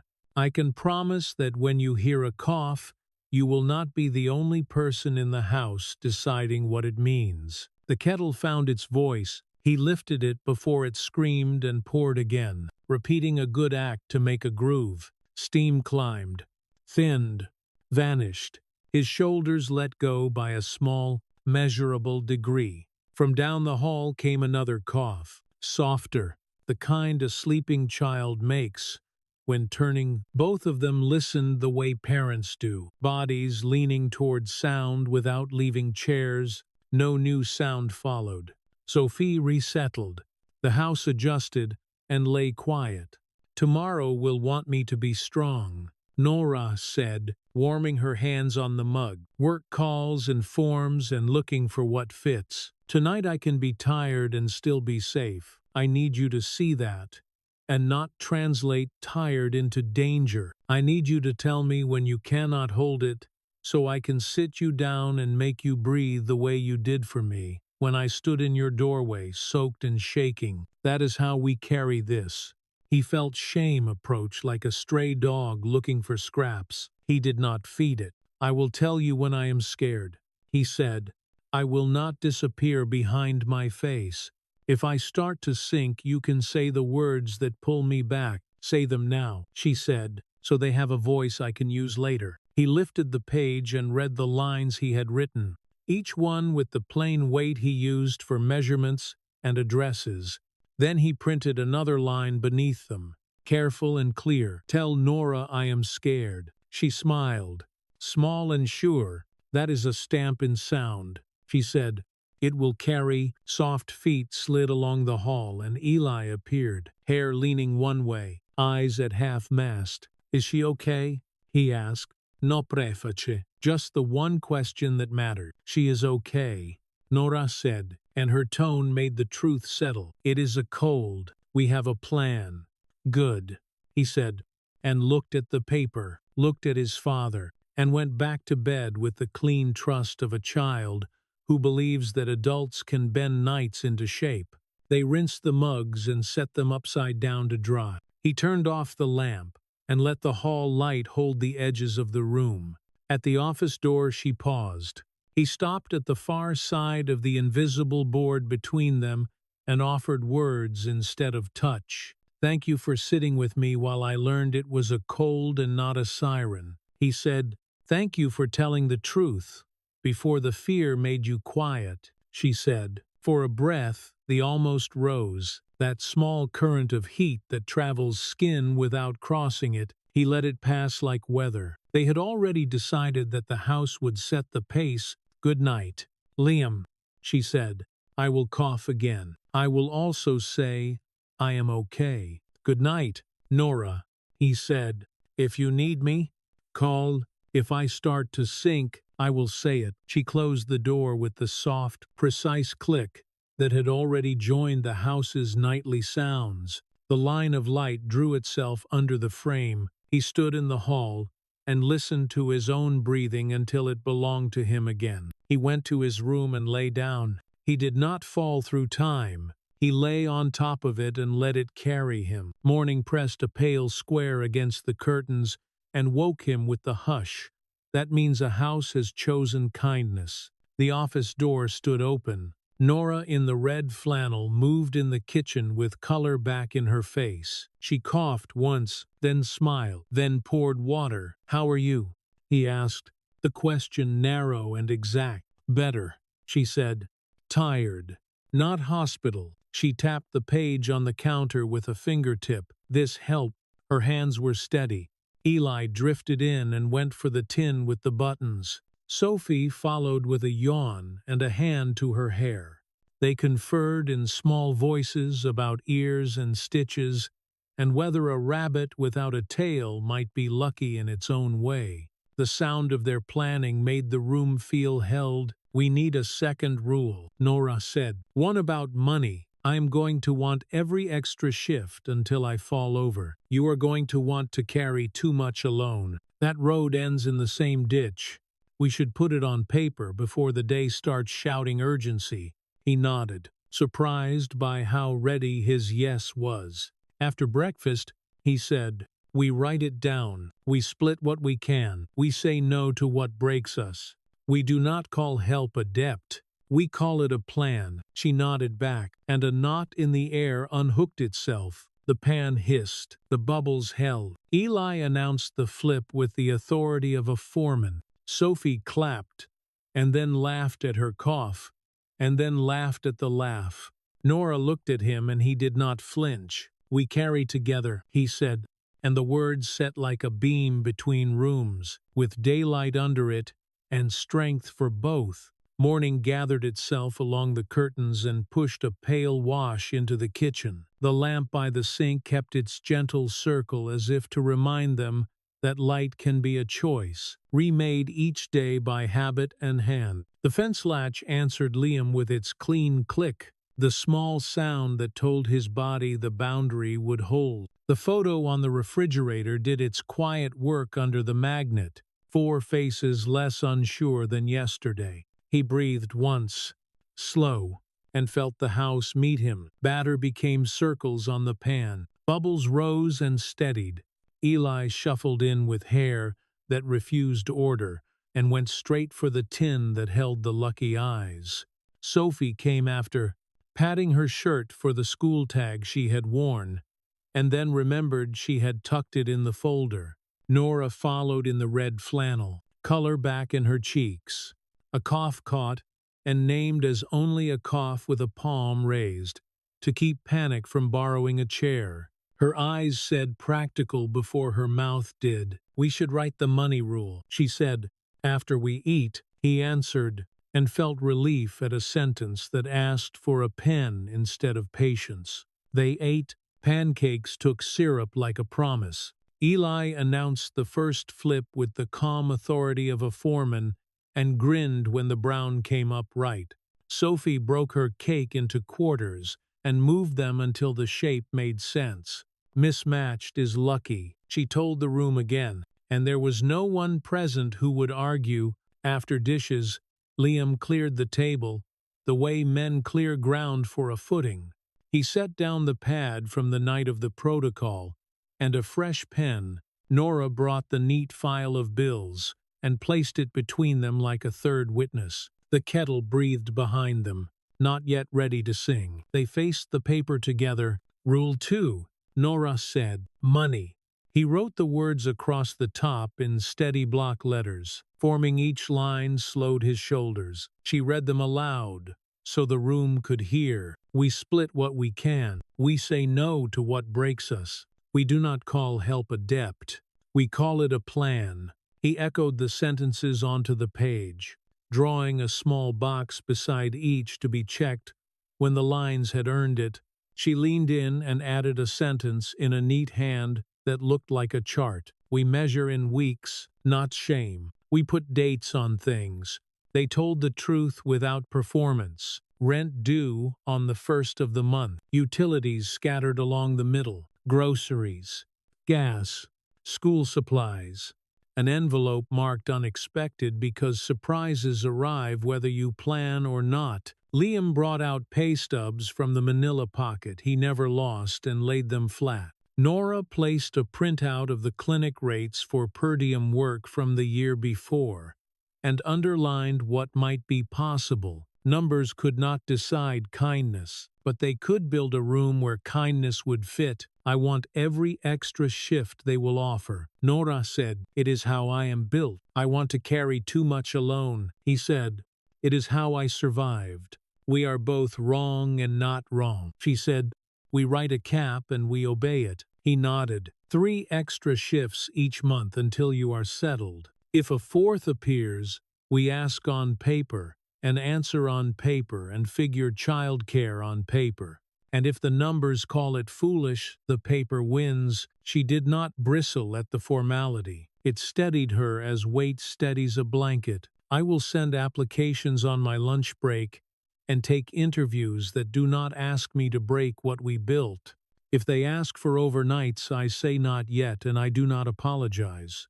He drew a small grid on the page and wrote the days across the top and left wide spaces beneath for work and school and errands and rest. He labeled rest, so the hour could not be stolen later by something loud and unserious. Eli leaned over the corner of the table and tapped the square for Saturday.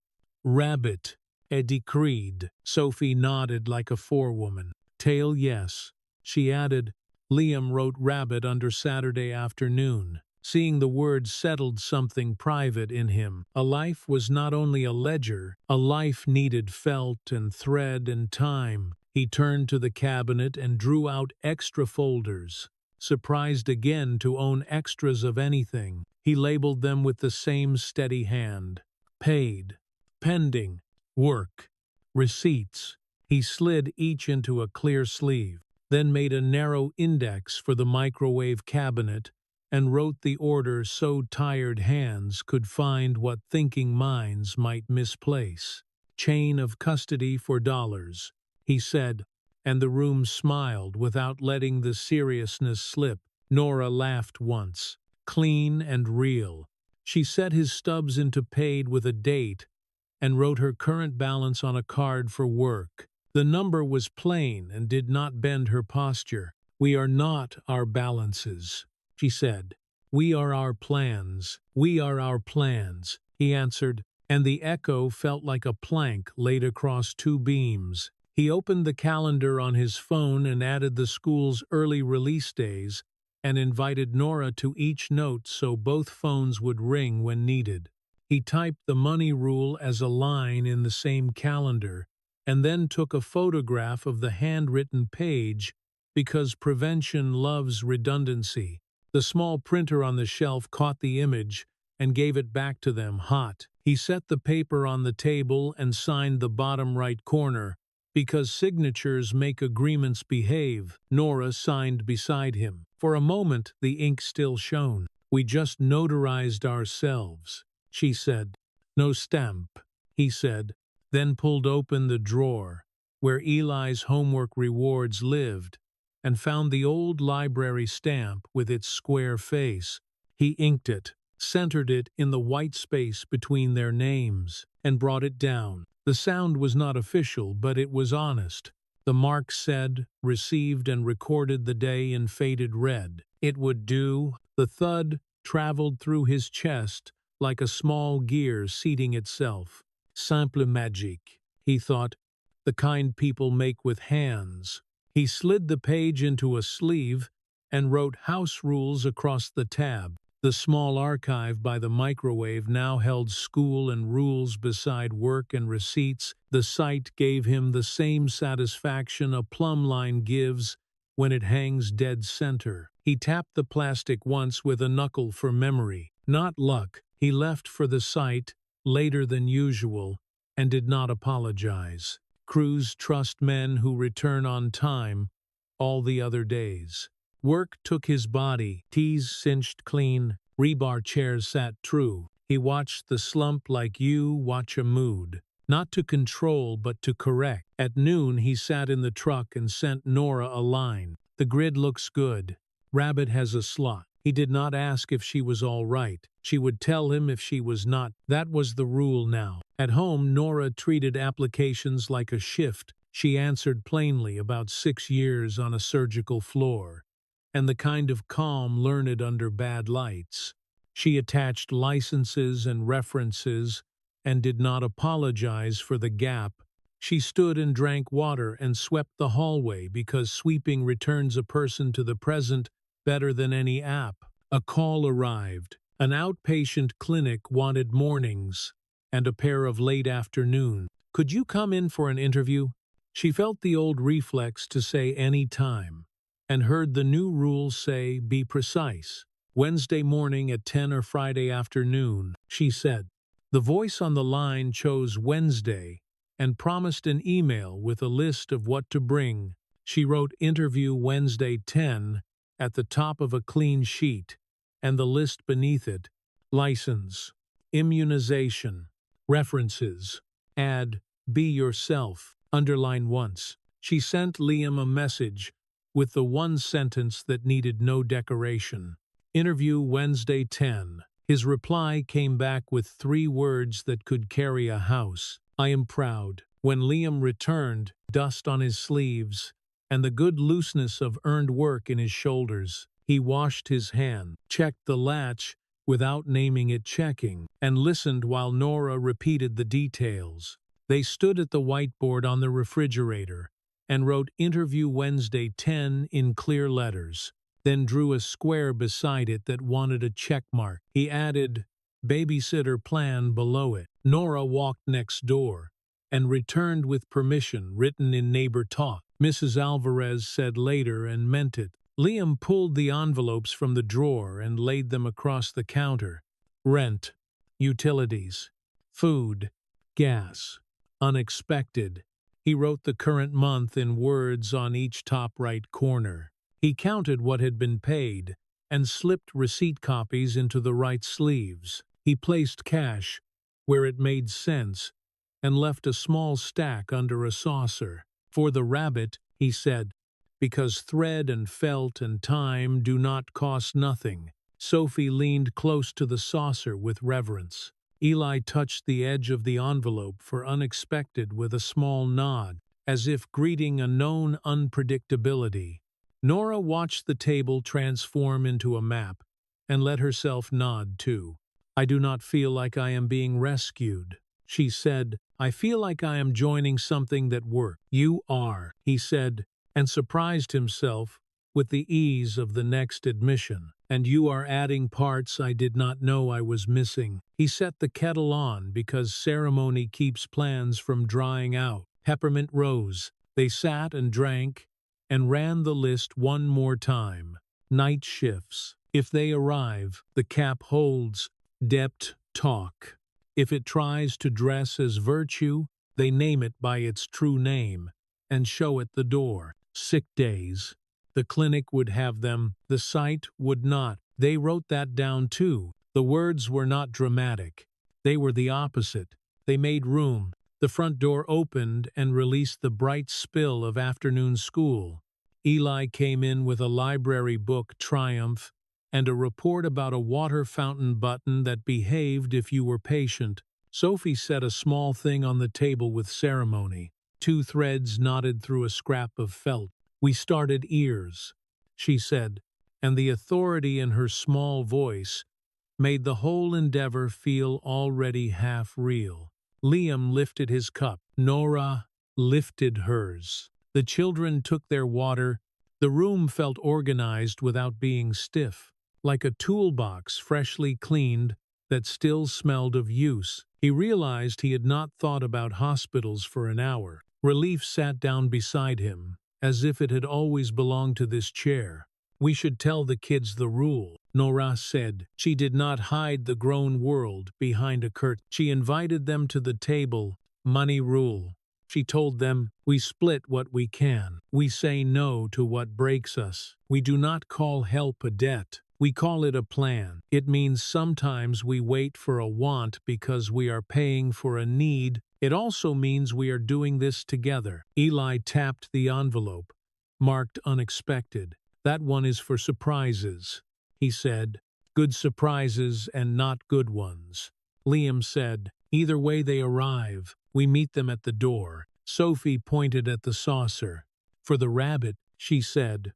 For the rabbit, he agreed, and felt the rightness of paying into joy with a name that sounded like a page in a book a child keeps under a pillow.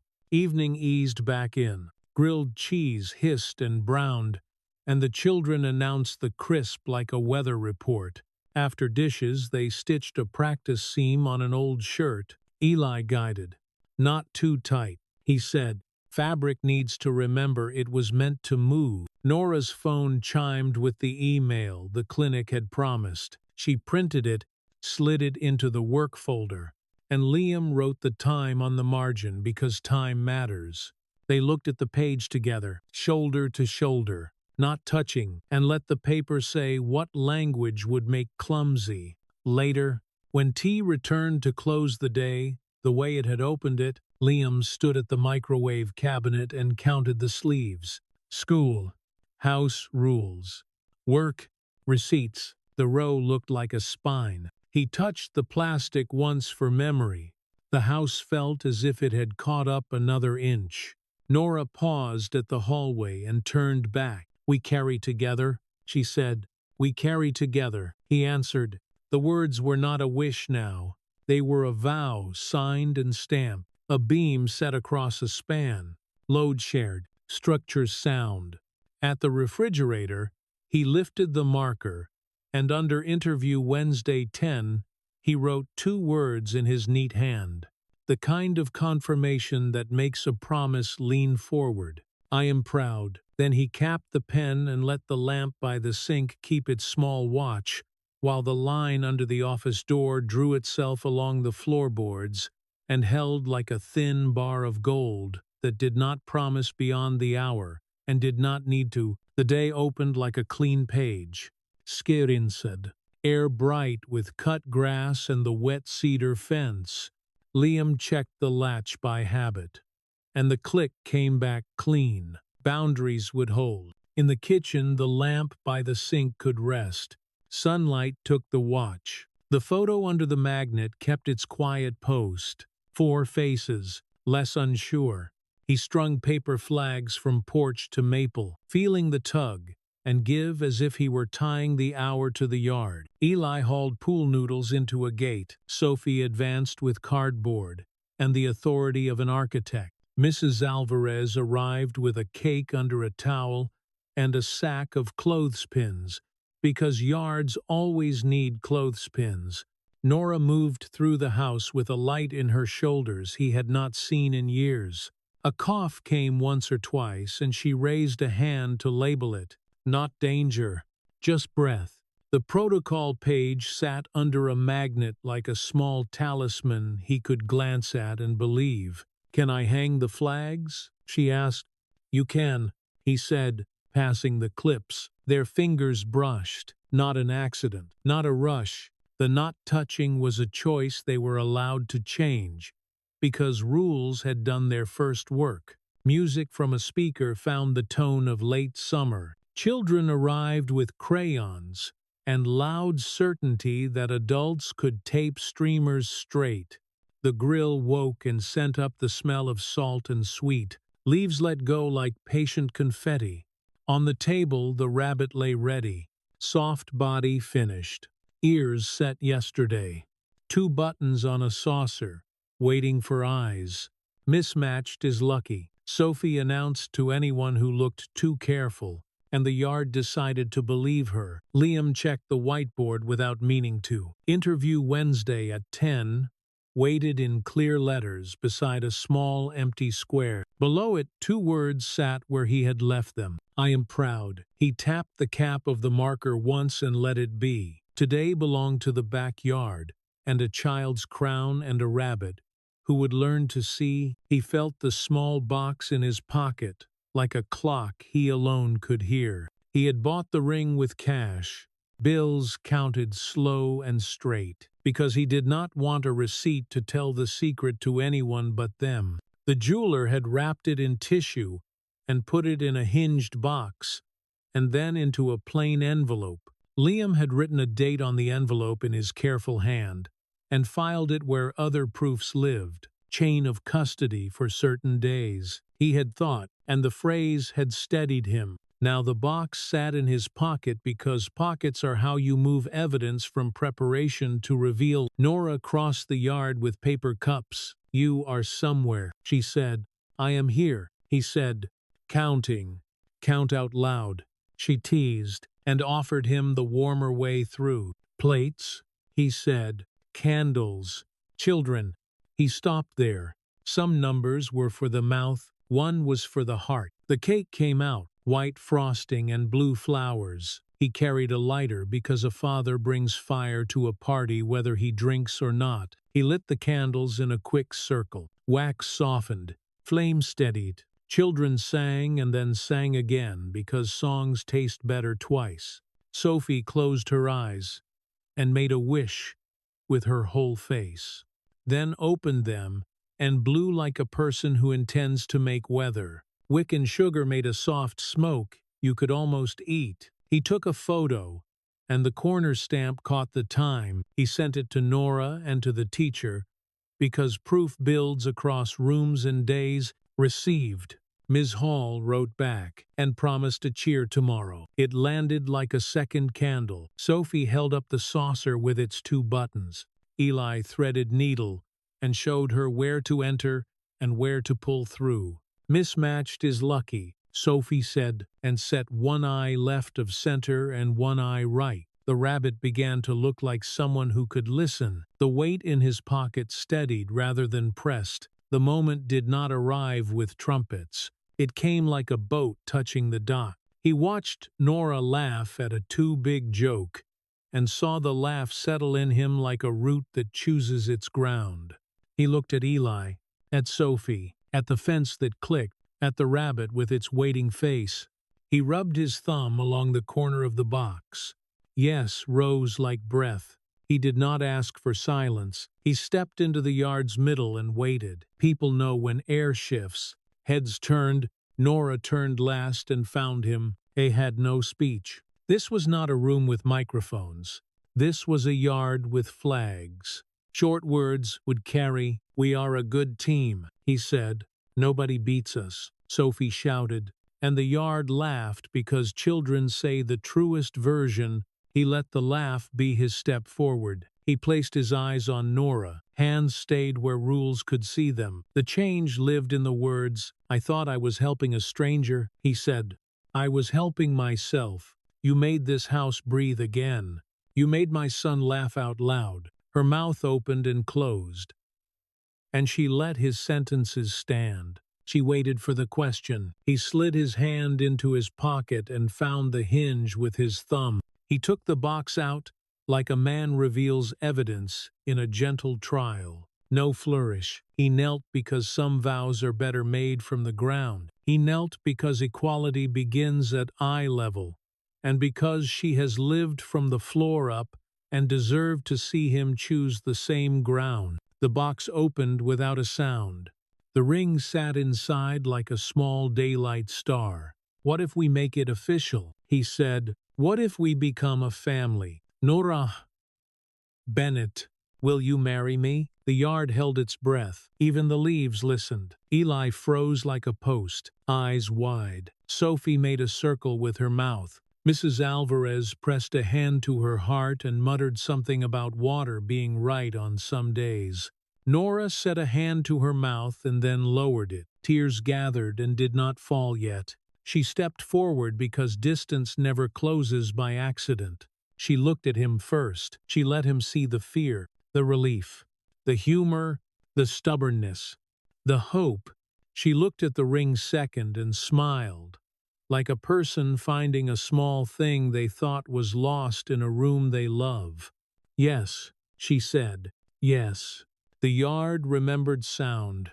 Eli whooped. Sophie hopped and clapped. Mrs. Alvarez cried and laughed at herself at the same time. Liam stood, and they met in the middle of the yard. Their hands fit like tools returning home.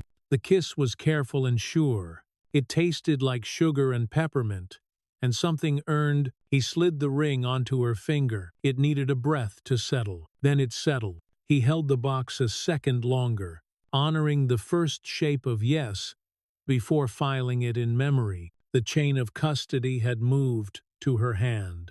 The proof was where proofs belong. "Write it," Sophie called, pointing at the house, as if refrigerators can see through walls. "We will," Liam said, and the adults nodded, because writing is how truth learns to stay. Nora turned her hand in the light and looked at him, and laughed once at the tenderness of the moment, and the audacity of trying to build a life with paper and plans and courage. "I accept," she said. "Not only you, the work too." "Thank you," he said, "for all of it." Cake cut again because celebration needs fuel. Music found a softer lane. Parents took photos for the file of days worth keeping. The maple let go of more coins of light. He slipped inside for the board. He did not erase the interview line. He wrote beneath it in careful letters. She said yes. He drew a square and checked it because some squares deserve ink fast. He added the date and then his name and then hers beside it. He signed beneath both because signatures make intentions behave. He found the old library stamp in the drawer, inked it, and brought it down in the corner. The sound traveled through the kitchen like a gear seating right. He took a photo of the board and sent it to Nora and to Ms. Hall. The teacher wrote back one word, with more joy than letters ever carry: "Beautiful." He printed the photo and slid it into the work sleeve, not because of category, but because work is the right word for building a home and guarding a promise. He dated the margin with his neat hand. He stood a moment and looked at the small archive by the microwave. School, house rules, work, receipts. Now a captured yes. The row looked like a spine. He tapped the plastic once for memory. Outside, the rabbit waited for its second eye. Eli threaded. Sophie dictated the rules of placement as if running a lab. The needle drew through felt. The knot closed clean. The rabbit looked back at them with a face that said, "Imperfect belong." Liam laid a clean cloth on the table and set the ring box on it. He placed the clothespins beside it and the lighter beyond. He arranged the tools of the day in the order the story would tell them, so later a person could walk into this room and learn what mattered without any speech at all. He filled the kettle. Peppermint would come at dusk. Ceremony keeps joy from drying out. He crossed the yard. Nora lifted her hand, and Light found the ring and threw a small line back to him. He felt the house catch up by another inch. He felt the boundary hold and widen at the same time. He stood near her and near the rabbit, and near the saucer that had once held the lucky eyes. "We will write the rest," he said. "We will," she said. "We will sign it. We will send it. We will keep our proof." They did. He wrote the word engaged under the new line on the board and added one more square for the date to come. She placed her initials beside his. They took a photo and sent it to the two people their new life owed, thanks to most right now. The teacher who made room, and the neighbor who said later and meant it. He printed a second copy and slid it behind the first, because some pages should exist twice. Evening leaned into the yard. He strung the string lights, and tiny bulbs bloomed. A row of small ideas truly held. Music turned low. Children invented a last lap through the noodle gate. The ring made a thin, bright sound when it touched her knuckle, and then settled into silence.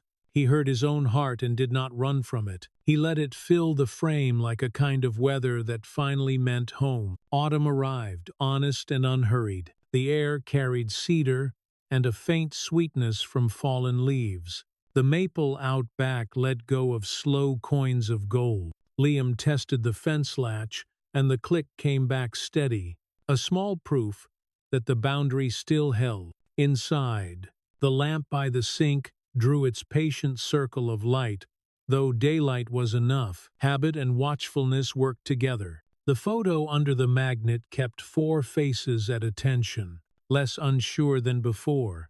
On the whiteboard, 2 lines sat in his careful hand. Interview on Wednesday at 10 wore a checked box that had stopped shining and settled. Beneath it, another line glowed with new ink. She said yes.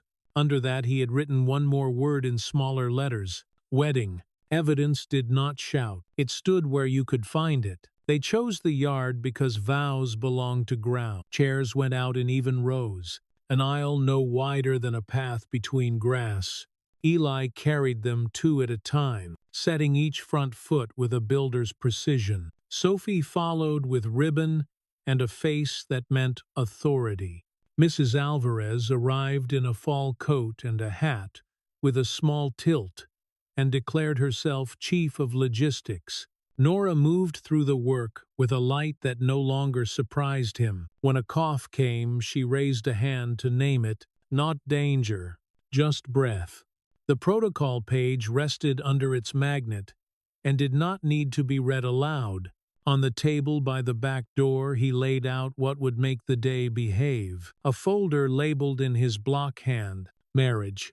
Inside, the license folded and unfolded until it knew its duty. 2 pens that did not blot, the old library stamp with its square face, a small bottle of ink that made the table look official even if the stamp carried its own. A clean cloth. 2 packets of peppermint tea waiting their hour. Ceremony lasts when warmth is planned. The officiant arrived with a voice like a clear bell and a coat that understood weather. Liam showed the license and the pens and the stamp. The officiant smiled at the stamp and said, "Good ceremonies leave room for the tools of a life." The sentence steadied him. He put on a suit that fit like work done right. Nora stepped into the doorway in a winter cream dress, simple and exact, a soft knot at her waist, her hair lifted and pinned with 2 twists left loose, so the day would not turn stiff. His throat tightened in the clean way. That means the body understands truth. He did not look away. Neither did she. "Ready," she said. "Ready," he said. Guests arrived in small clusters, took seats without needing a map, and let the yard become a room. The music they had chosen did not try too hard. It found the line between joy and calm and held it. Eli checked the aisle one more time and adjusted his tie like a foreman checking forms. Sophie lifted her basket, eyed a leaf that had landed wrong, and moved it with her shoe. The rabbit with mismatched eyes sat on a side table like a witness who knew when to be quiet. The officiant stepped forward. The yard understood and hushed. Wind touched the maple and then waited. The old alarm in Liam's chest raised its head, saw who stood at the gate, and lay back down. He found Nora's eyes. The rest slid out of focus without drama. "We are gathered," the officiant said, and the phrase made the day official, the way a stamp makes paper obey. Sophia went first, laying petals like small permissions. Eli followed with the ring, checked 3 times, then checked once more for love. Nora took her place beside Liam, and the distance between them turned into the sum of what they had built. The officiant spoke with a rhythm that respected feeling without trading on it. "Rooms of law and rooms of love share a need for good sentences." Liam spoke his vows without paper. "You taught me that broken is not beyond repair," he said. "You returned breath to this house. You returned laughter to my son. I promise to tell the truth when I am scared, and to sit when sitting is the work. I promise to choose you on easy days, and on weather we did not order." Nora answered in a voice that did not tremble. "You showed me home can be a choice and a craft," she said. "You made room for my strength and did not shame my need.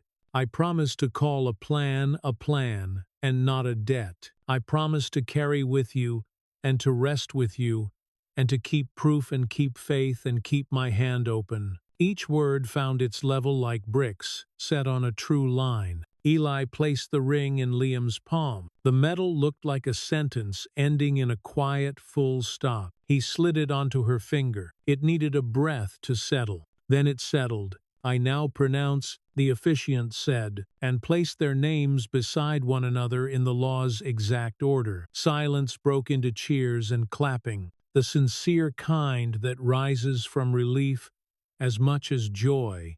The neighbor on the far chair whistled once, and then hid a smile. Children called out husband and wife with the certainty of a rule finally written. The applause did more than celebrate. It welcomed. Community changed from audience to witness. They kissed, careful, definite. The air tasted like late fall, and the peppermint not yet brewed. Mrs. Alvarez laughed and cried in the same breath, and said that water belongs on some days, and that this was one of them. Liam let the noise enter and stay. He felt the yard hold. They moved to the table staged like a small clerk's office in a kind home. The license lay ready, names printed, lines blank, spaces exactly the size of what they intended. "Sign here," the officiant said, and pointed with a finger that respected paper. Liam wrote his name in the same hand he uses for work orders and school forms. Consistency is its own respect. He wrote the date in letters, not numbers, because this day belonged to language. The pen made a soft sound like a clean saw in easy wood. He passed the pen to Nora. She signed with the steadiness of a nurse, recording what really happened, then looked up with a small look that said, "We are doing the thing and the thing is doing us back." "Witness," the officiant said. Mrs. Alvarez stepped in. set her glasses, and wrote her name, as if adding it to a recipe card worn by use and memory. The officiant signed with a practiced hand. Liam reached for the old library stamp. He inked it. He set it in the open space above the names. "You are not supposed to stamp that," the officiant said, "but said it as a kindness, not a warning. We stamp what we keep," Liam said. He brought the square down. The sound traveled through him like a gear seeding into a new place.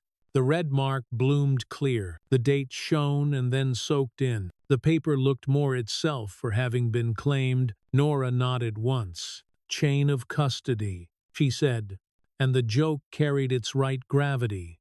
He slid the license into the folder, into a clear sleeve, and then onto the microwave shelf beside school and rules and work and receipts and the printed yes. The row gained one more bone. He tapped the plastic with a knuckle, not for luck, for memory. The yard answered with food and warmth, the way good rooms do. Bread still warm, soup with steam like a hush, apples fanned in a wide plate. Children ran the noodle gate one more circuit and declared a tie. The applause returned in pieces whenever a guest caught a new angle of the ring or the vows or the rabbit that would not match and therefore belong. Nora slid her hand into the crook of his arm. The ring threw a small line of light, and then stopped showing off. Husband took its place beside father in his mind, without pushing. The old alarm stirred and then settled, as if handed tea. He listened to his own breath and recognized it. "I will make tea," he said. "We will," she answered. They stepped into the kitchen. The lamp by the sink kept watch without asking for thanks. He filled the kettle. She leaned on the doorframe, the dress holding its quiet shape. He set out 2 mugs and found the peppermint. From the yard came a fresh round of claps and a cheer, and he felt the sound become part of the house's frame. He lifted the kettle before it screamed. Steam rose in thin, clean threads. He poured. She wrapped her hands around the mug. They drank. Warmth moved through, simple and earned. "We sign the board," she said. "We do," he said. At the whiteboard he wrote the word married under. She said yes, and dated it in letters. She signed her name with their shared letter, and smiled in a way that placed the letter where it belonged. He drew a small square and checked it because some boxes deserve ink while the ink is still wet. He took a photo and sent it to the folder where other proofs live. He printed a copy and slid it behind the first because some pages should exist twice. Back outside, the officiant gave a last blessing without saying the word. Mrs. Alvarez collected plates with the grace of a person born for helpfulness. Eli escorted Sophie to the gate and back like a guard walking a path he loved. The maple let down another careful handful of leaves. The applause came again after a toast made of apple slices, small and bright. Community had not only watched, it had agreed. They stood together at the edge of the patio and looked at what they had made. Nora spoke first. "We will have nights that ask for the protocol," she said. "We will have bills that test what envelopes can carry. We will stamp what we keep," he said. "We will tell the truth when we are scared. We will sit when sitting is the work. We will call a plan, and not a debt." She nodded. "We will ask for help. We will carry together," he said. The words found the span they were meant to hold and set like a beam. The fence latch clicked once and returned to stillness. The lamp by the sink kept its quiet watch. Somewhere a phone sent another small proof across town to a teacher who would smile when it arrived and say yes out loud in an empty room. Night was coming. It felt like a promise rather than an ending. He looked once more at the shelf by the microwave, and then at her hand, and then at the yard where 2 children were counting laps and disagreeing about victory. He chose not to solve it. Continuity lives in small, unsolved joys. The day had closed its circle without shutting. Tomorrow would have room to enter. Evening arrived the way sturdy endings do. without trumpet or hurry, laying a steady hand over the yard, the maple, the paper flags that had learned to breathe and now chose to rest. The air held cedar, and the faint sugar memory of yesterday's cake. Liam pressed the fence latch and the click came back honest. A small answer to a small question that still mattered. Inside, the lamp by the sink drew its faithful circle, not because light was scarce, but because habit had become a promise kept on purpose. The photo under the magnet kept four faces steady, less unsure, more themselves. On the whiteboard, a clean row of words stood where work lives. The interview written and checked, the yes written and settled, the word married written in letters, and dated the way they now dated everything that counted. Beneath, a patient square waited for what comes after vows. Liam did not rush to fill it. Evidence does not hurry. It stands ready. They closed the yard like a crew closing a day on site. Chairs nested, ribbons rolled and saved in a jar that once held pickles and now held color. The rabbit with mismatched eyes took a place on the bookshelf between two paperbacks and looked suddenly native to the room. Eli stepped back to check level the way a builder checks a beam. Sophie dragged a finger along the book spines and declared the shelf lucky now. Mrs. Alvarez kept her hat tilted until her own door closed, and called the word later down the hall. The syllable that had carried them through more than a month of weather. Nora set her dress across a chair so cloth could remember its quiet shape. She coughed once, a thin, unarmed sound, and lifted a hand to label it, not danger, just breath. The protocol page stayed under its magnet and did not require touching. She ran water, rinsed apples, measured rice into a pot, the kind, quiet work that brings a day back down to a size the hands can hold. Liam slid the folder from the microwave shelf to the table and opened it not to check, but to honor. The license rested in its clear sleeve, with the red stamp darkening toward brown. The color paper wears when it accepts time. A small card behind it carried the moment of signing in his neat hand. Chain of custody for a life, he thought, and let the sentence settle without saying it out loud. He returned the folder to its place. School, rules, work, receipts. Yes, married.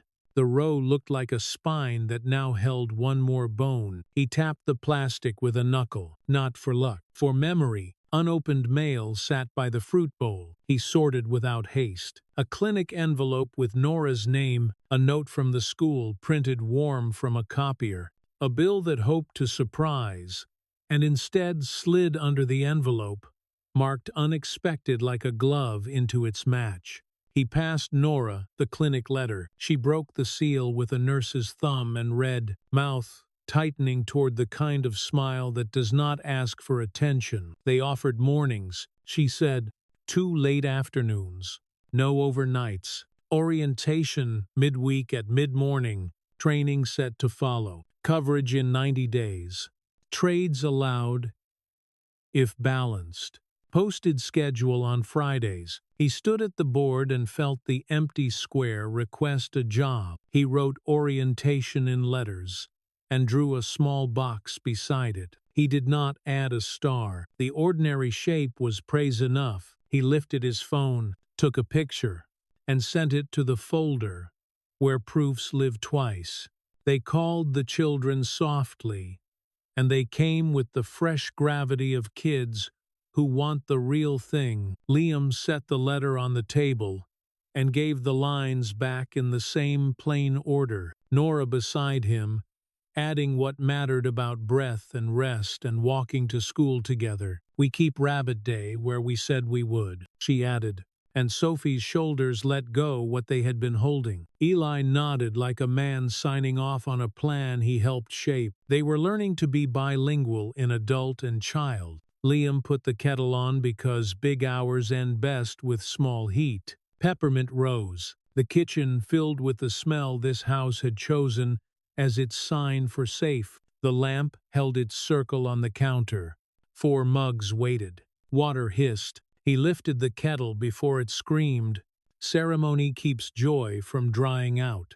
They drank. Nora breathed over the rim and let the steam find her face. His shoulders loosened by a measure he would not have been able to name a few months ago. He opened the school note. A photograph of Sophie at a round table, serious eyes on crayons, and a line from Miss Hall that did more work than its count of words. "We are cheering with you. Send a picture of the lucky rabbit when it is ready." He placed the note by the work sleeve, because the invitation belonged to the shape of what they were building. He walked to the whiteboard and, below the tidy squares, wrote 2 spare headings like a worker labels bins: restitution, training.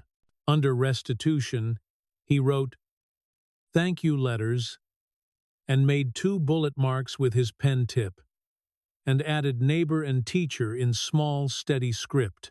Under training, he wrote orientation reading, sleep on purpose. Practice the house cough protocol when bored, and smiled at the last line, because even drills can be a kind of peace. He drew boxes by each, not to decorate, but to give the future a place to land. The house answered with quiet that follows right-sized work. A baseboard ticked. The refrigerator kept its patient hum. On the shelf, the rabbit seemed to lean a fraction toward the photo, as if listening. A line of light under the office door drew itself along the floorboards, thin as a promise, and exactly as bright as needed. Later, on the porch, evening settled in layers. The maple released a single leaf, and let it spiral down like a deliberate thought. The fence kept its metronome click at the lot's edge.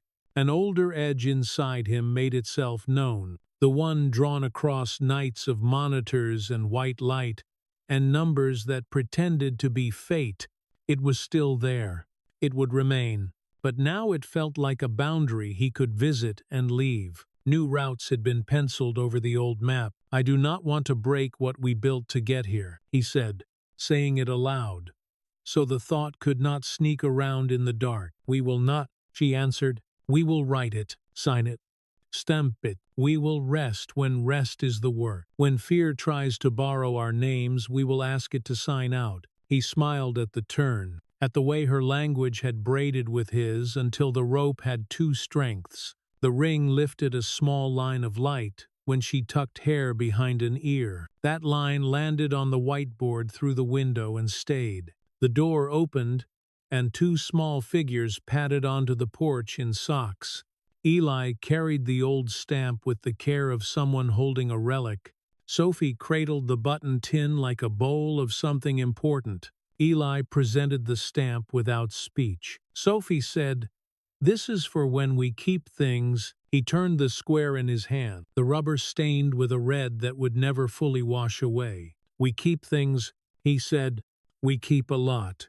He set the stamp inside on the cloth, where yesterday the ring box had sat. The cloth knew how to make small tools feel seen. The square looked humble and sacred at once. He placed the lighter beside it, and the bag of clothespins beyond, and understood that this was as fine a kit as any he had laid out on a job. A home has its own instruments. Night pressed closer. The porch light found its habit. The lamp by the sink kept its circle. He checked door and windows, and did not call it checking. He listened for a cough, and did not translate the small clear of Nora's throat into siren. He glanced at the protocol and did not need the ink to speak. His body remembered the lines, the way a hand remembers a rail in the dark. In their room, they changed into clothes that admit a day is finished without apology. The bed took their weight the way wood does when the joinery is right. He set his phone on the dresser and slid a hand beneath the stack of clean shirts. The ring box lived there now, not hidden, not displayed, held by cotton the way the hour had been held by flag. He left it where it belonged and turned off the tall lamp. In the glow from the hall he could see the whiteboard, the thin light under the office. the rabbit ears rising like small sails. He turned on his side and found Nora's breathing, not matched to his, not required to be, safe because it was hers. The old alarm walked the fence inside him and sat. When he shut his eyes, he did not fall through time. He lay on top of it and let it carry him. Morning came in a pale wash that did not insist. The house stretched without complaint. The fence clicked once when he tested it, and then settled as if to say, "I remember." The new day arrived with the same tasks, and felt different because of the words written last night. He brewed coffee for the kitchen and tea for the road, and set 2 lunches like small parcels of intention. He slid a copy of the clinic letter into the work sleeve and took a photograph of the whiteboard again, because proof builds and then builds again. Eli made a rabbit wardrobe list on scrap paper and taped it under the shelf with the unshakable confidence of a child running a studio. Sophie wrote 2 words to Ms. Hall, "Lucky eyes," inside a drawing that did the heavy lifting. Nora tied her shoes standing still, tested her breath, lifted a hand, let it fall. Not danger, just breath. Liam watched, not as a guard, as a witness. They left the house together for the walk that sets the pace. The air tasted of cold apples and damp bark. At the sidewalk, Nora touched the fence post with 2 fingers, a habit already finding its groove. He matched the gesture with his knuckle, and did not mind how ordinary the comfort was. At the corner, the mailbox waited. He slid an envelope addressed to the clerk's office into the slot. A certified copy request filled last night, while the children sorted buttons, and he numbered envelopes inside his head. Procedures are how you tell tomorrow you are coming. The envelope slid out of sight, and he felt a small, seated satisfaction, as if a joist had found home in its notch. Nora laughed softly at his face when paper behaved, and he let her have the laugh. They crossed to the school. The children walked ahead, holding hands without making a banner of it. The crosswalk sign brightened and spoke in its square voice. At the steps, Ms. Hall lifted a hand. He lifted one back and handed her the note with the rabbit drawn and the 2 words that mattered. He promised a picture by noon and meant it. The system keeps best what you send it on time. Back home, he pulled the last streamers from under the sink and folded them flat, ready for the next time happiness asks for a shape. He wrote a date on the packet and filed it where random things had once lived. Nora stood at the board and looked at the word married and the boxes beneath, and did not add anything, because there are hours you do not rush. He stepped beside her, and they stood that way through 10 slow breaths. No vows, no announcements, just the soft weight of a system that fits. She turned, and a line of light climbed along the ring and touched her eyes and went. He picked up the marker, and, at the bottom right corner, where a day waits for its seal, wrote the sentence that held their center. We saved each other. He let the ink set, and wrote one more, smaller, the way a good blueprint carries a note to the crew. Keep proving it. He drew a box beside orientation, not to claim it early, but to invite it. He thumbed a bit of fine ink dust from the ledge, and felt, to his own surprise, grateful for residue. The house keeps a record even when you are not looking. That is what houses are for. He brewed one last cup of peppermint, and set it by the sink's lamp, and left the lamp on for the day because some circles deserve to hold. At the door, he paused and listened. The refrigerator hummed. A baseboard ticked. The rabbit watched the photo. The fence click answered the hinge. The line of light drew itself beneath the office door and did not promise beyond the hour, and did not need to. He closed the door behind them and felt the latch seat home. The house kept its small, faithful circle. At its heart, this story reminds us that healing is not a single moment. It's a quiet practice, built choice by choice, breath by breath. It shows how 2 people, once broken by loss and silence, can learn to build something honest by documenting every small act of care. Through Liam and Nora, we see that order and love aren't opposites. They're both ways of saying, I'm paying attention. The rituals, writing names, stamping paper, keeping a light on, become symbols of how safety is rebuilt, not through grand gestures, but through consistency, respect, and truth. The deeper message is about reclaiming voice and agency in a world that often teaches us to stay silent to survive. When Nora names her fear, when Liam admits his, they prove that facing what hurts doesn't make us weak, it makes us real. In a society that rewards control, their courage to show vulnerability becomes a quiet rebellion against shame. The story invites us to see that fairness, dignity, and self-worth are not given. They're documented in the way we treat one another. Vang tut kum sa lua. As we say, real gold doesn't fear the fire. What endures is what has been tested. So, if this story stirred something in you, an old wound, a flicker of hope, share your thoughts below. Tell us about a time you learned to rebuild trust, or how you found calm after chaos. Leave a like if this journey resonated with you, and subscribe to stay with us for more stories that challenge, comfort, and illuminate. May your next quiet morning be proof that peace, once found, can be kept, and that every day is another chance to start again with gentle hands and an honest heart.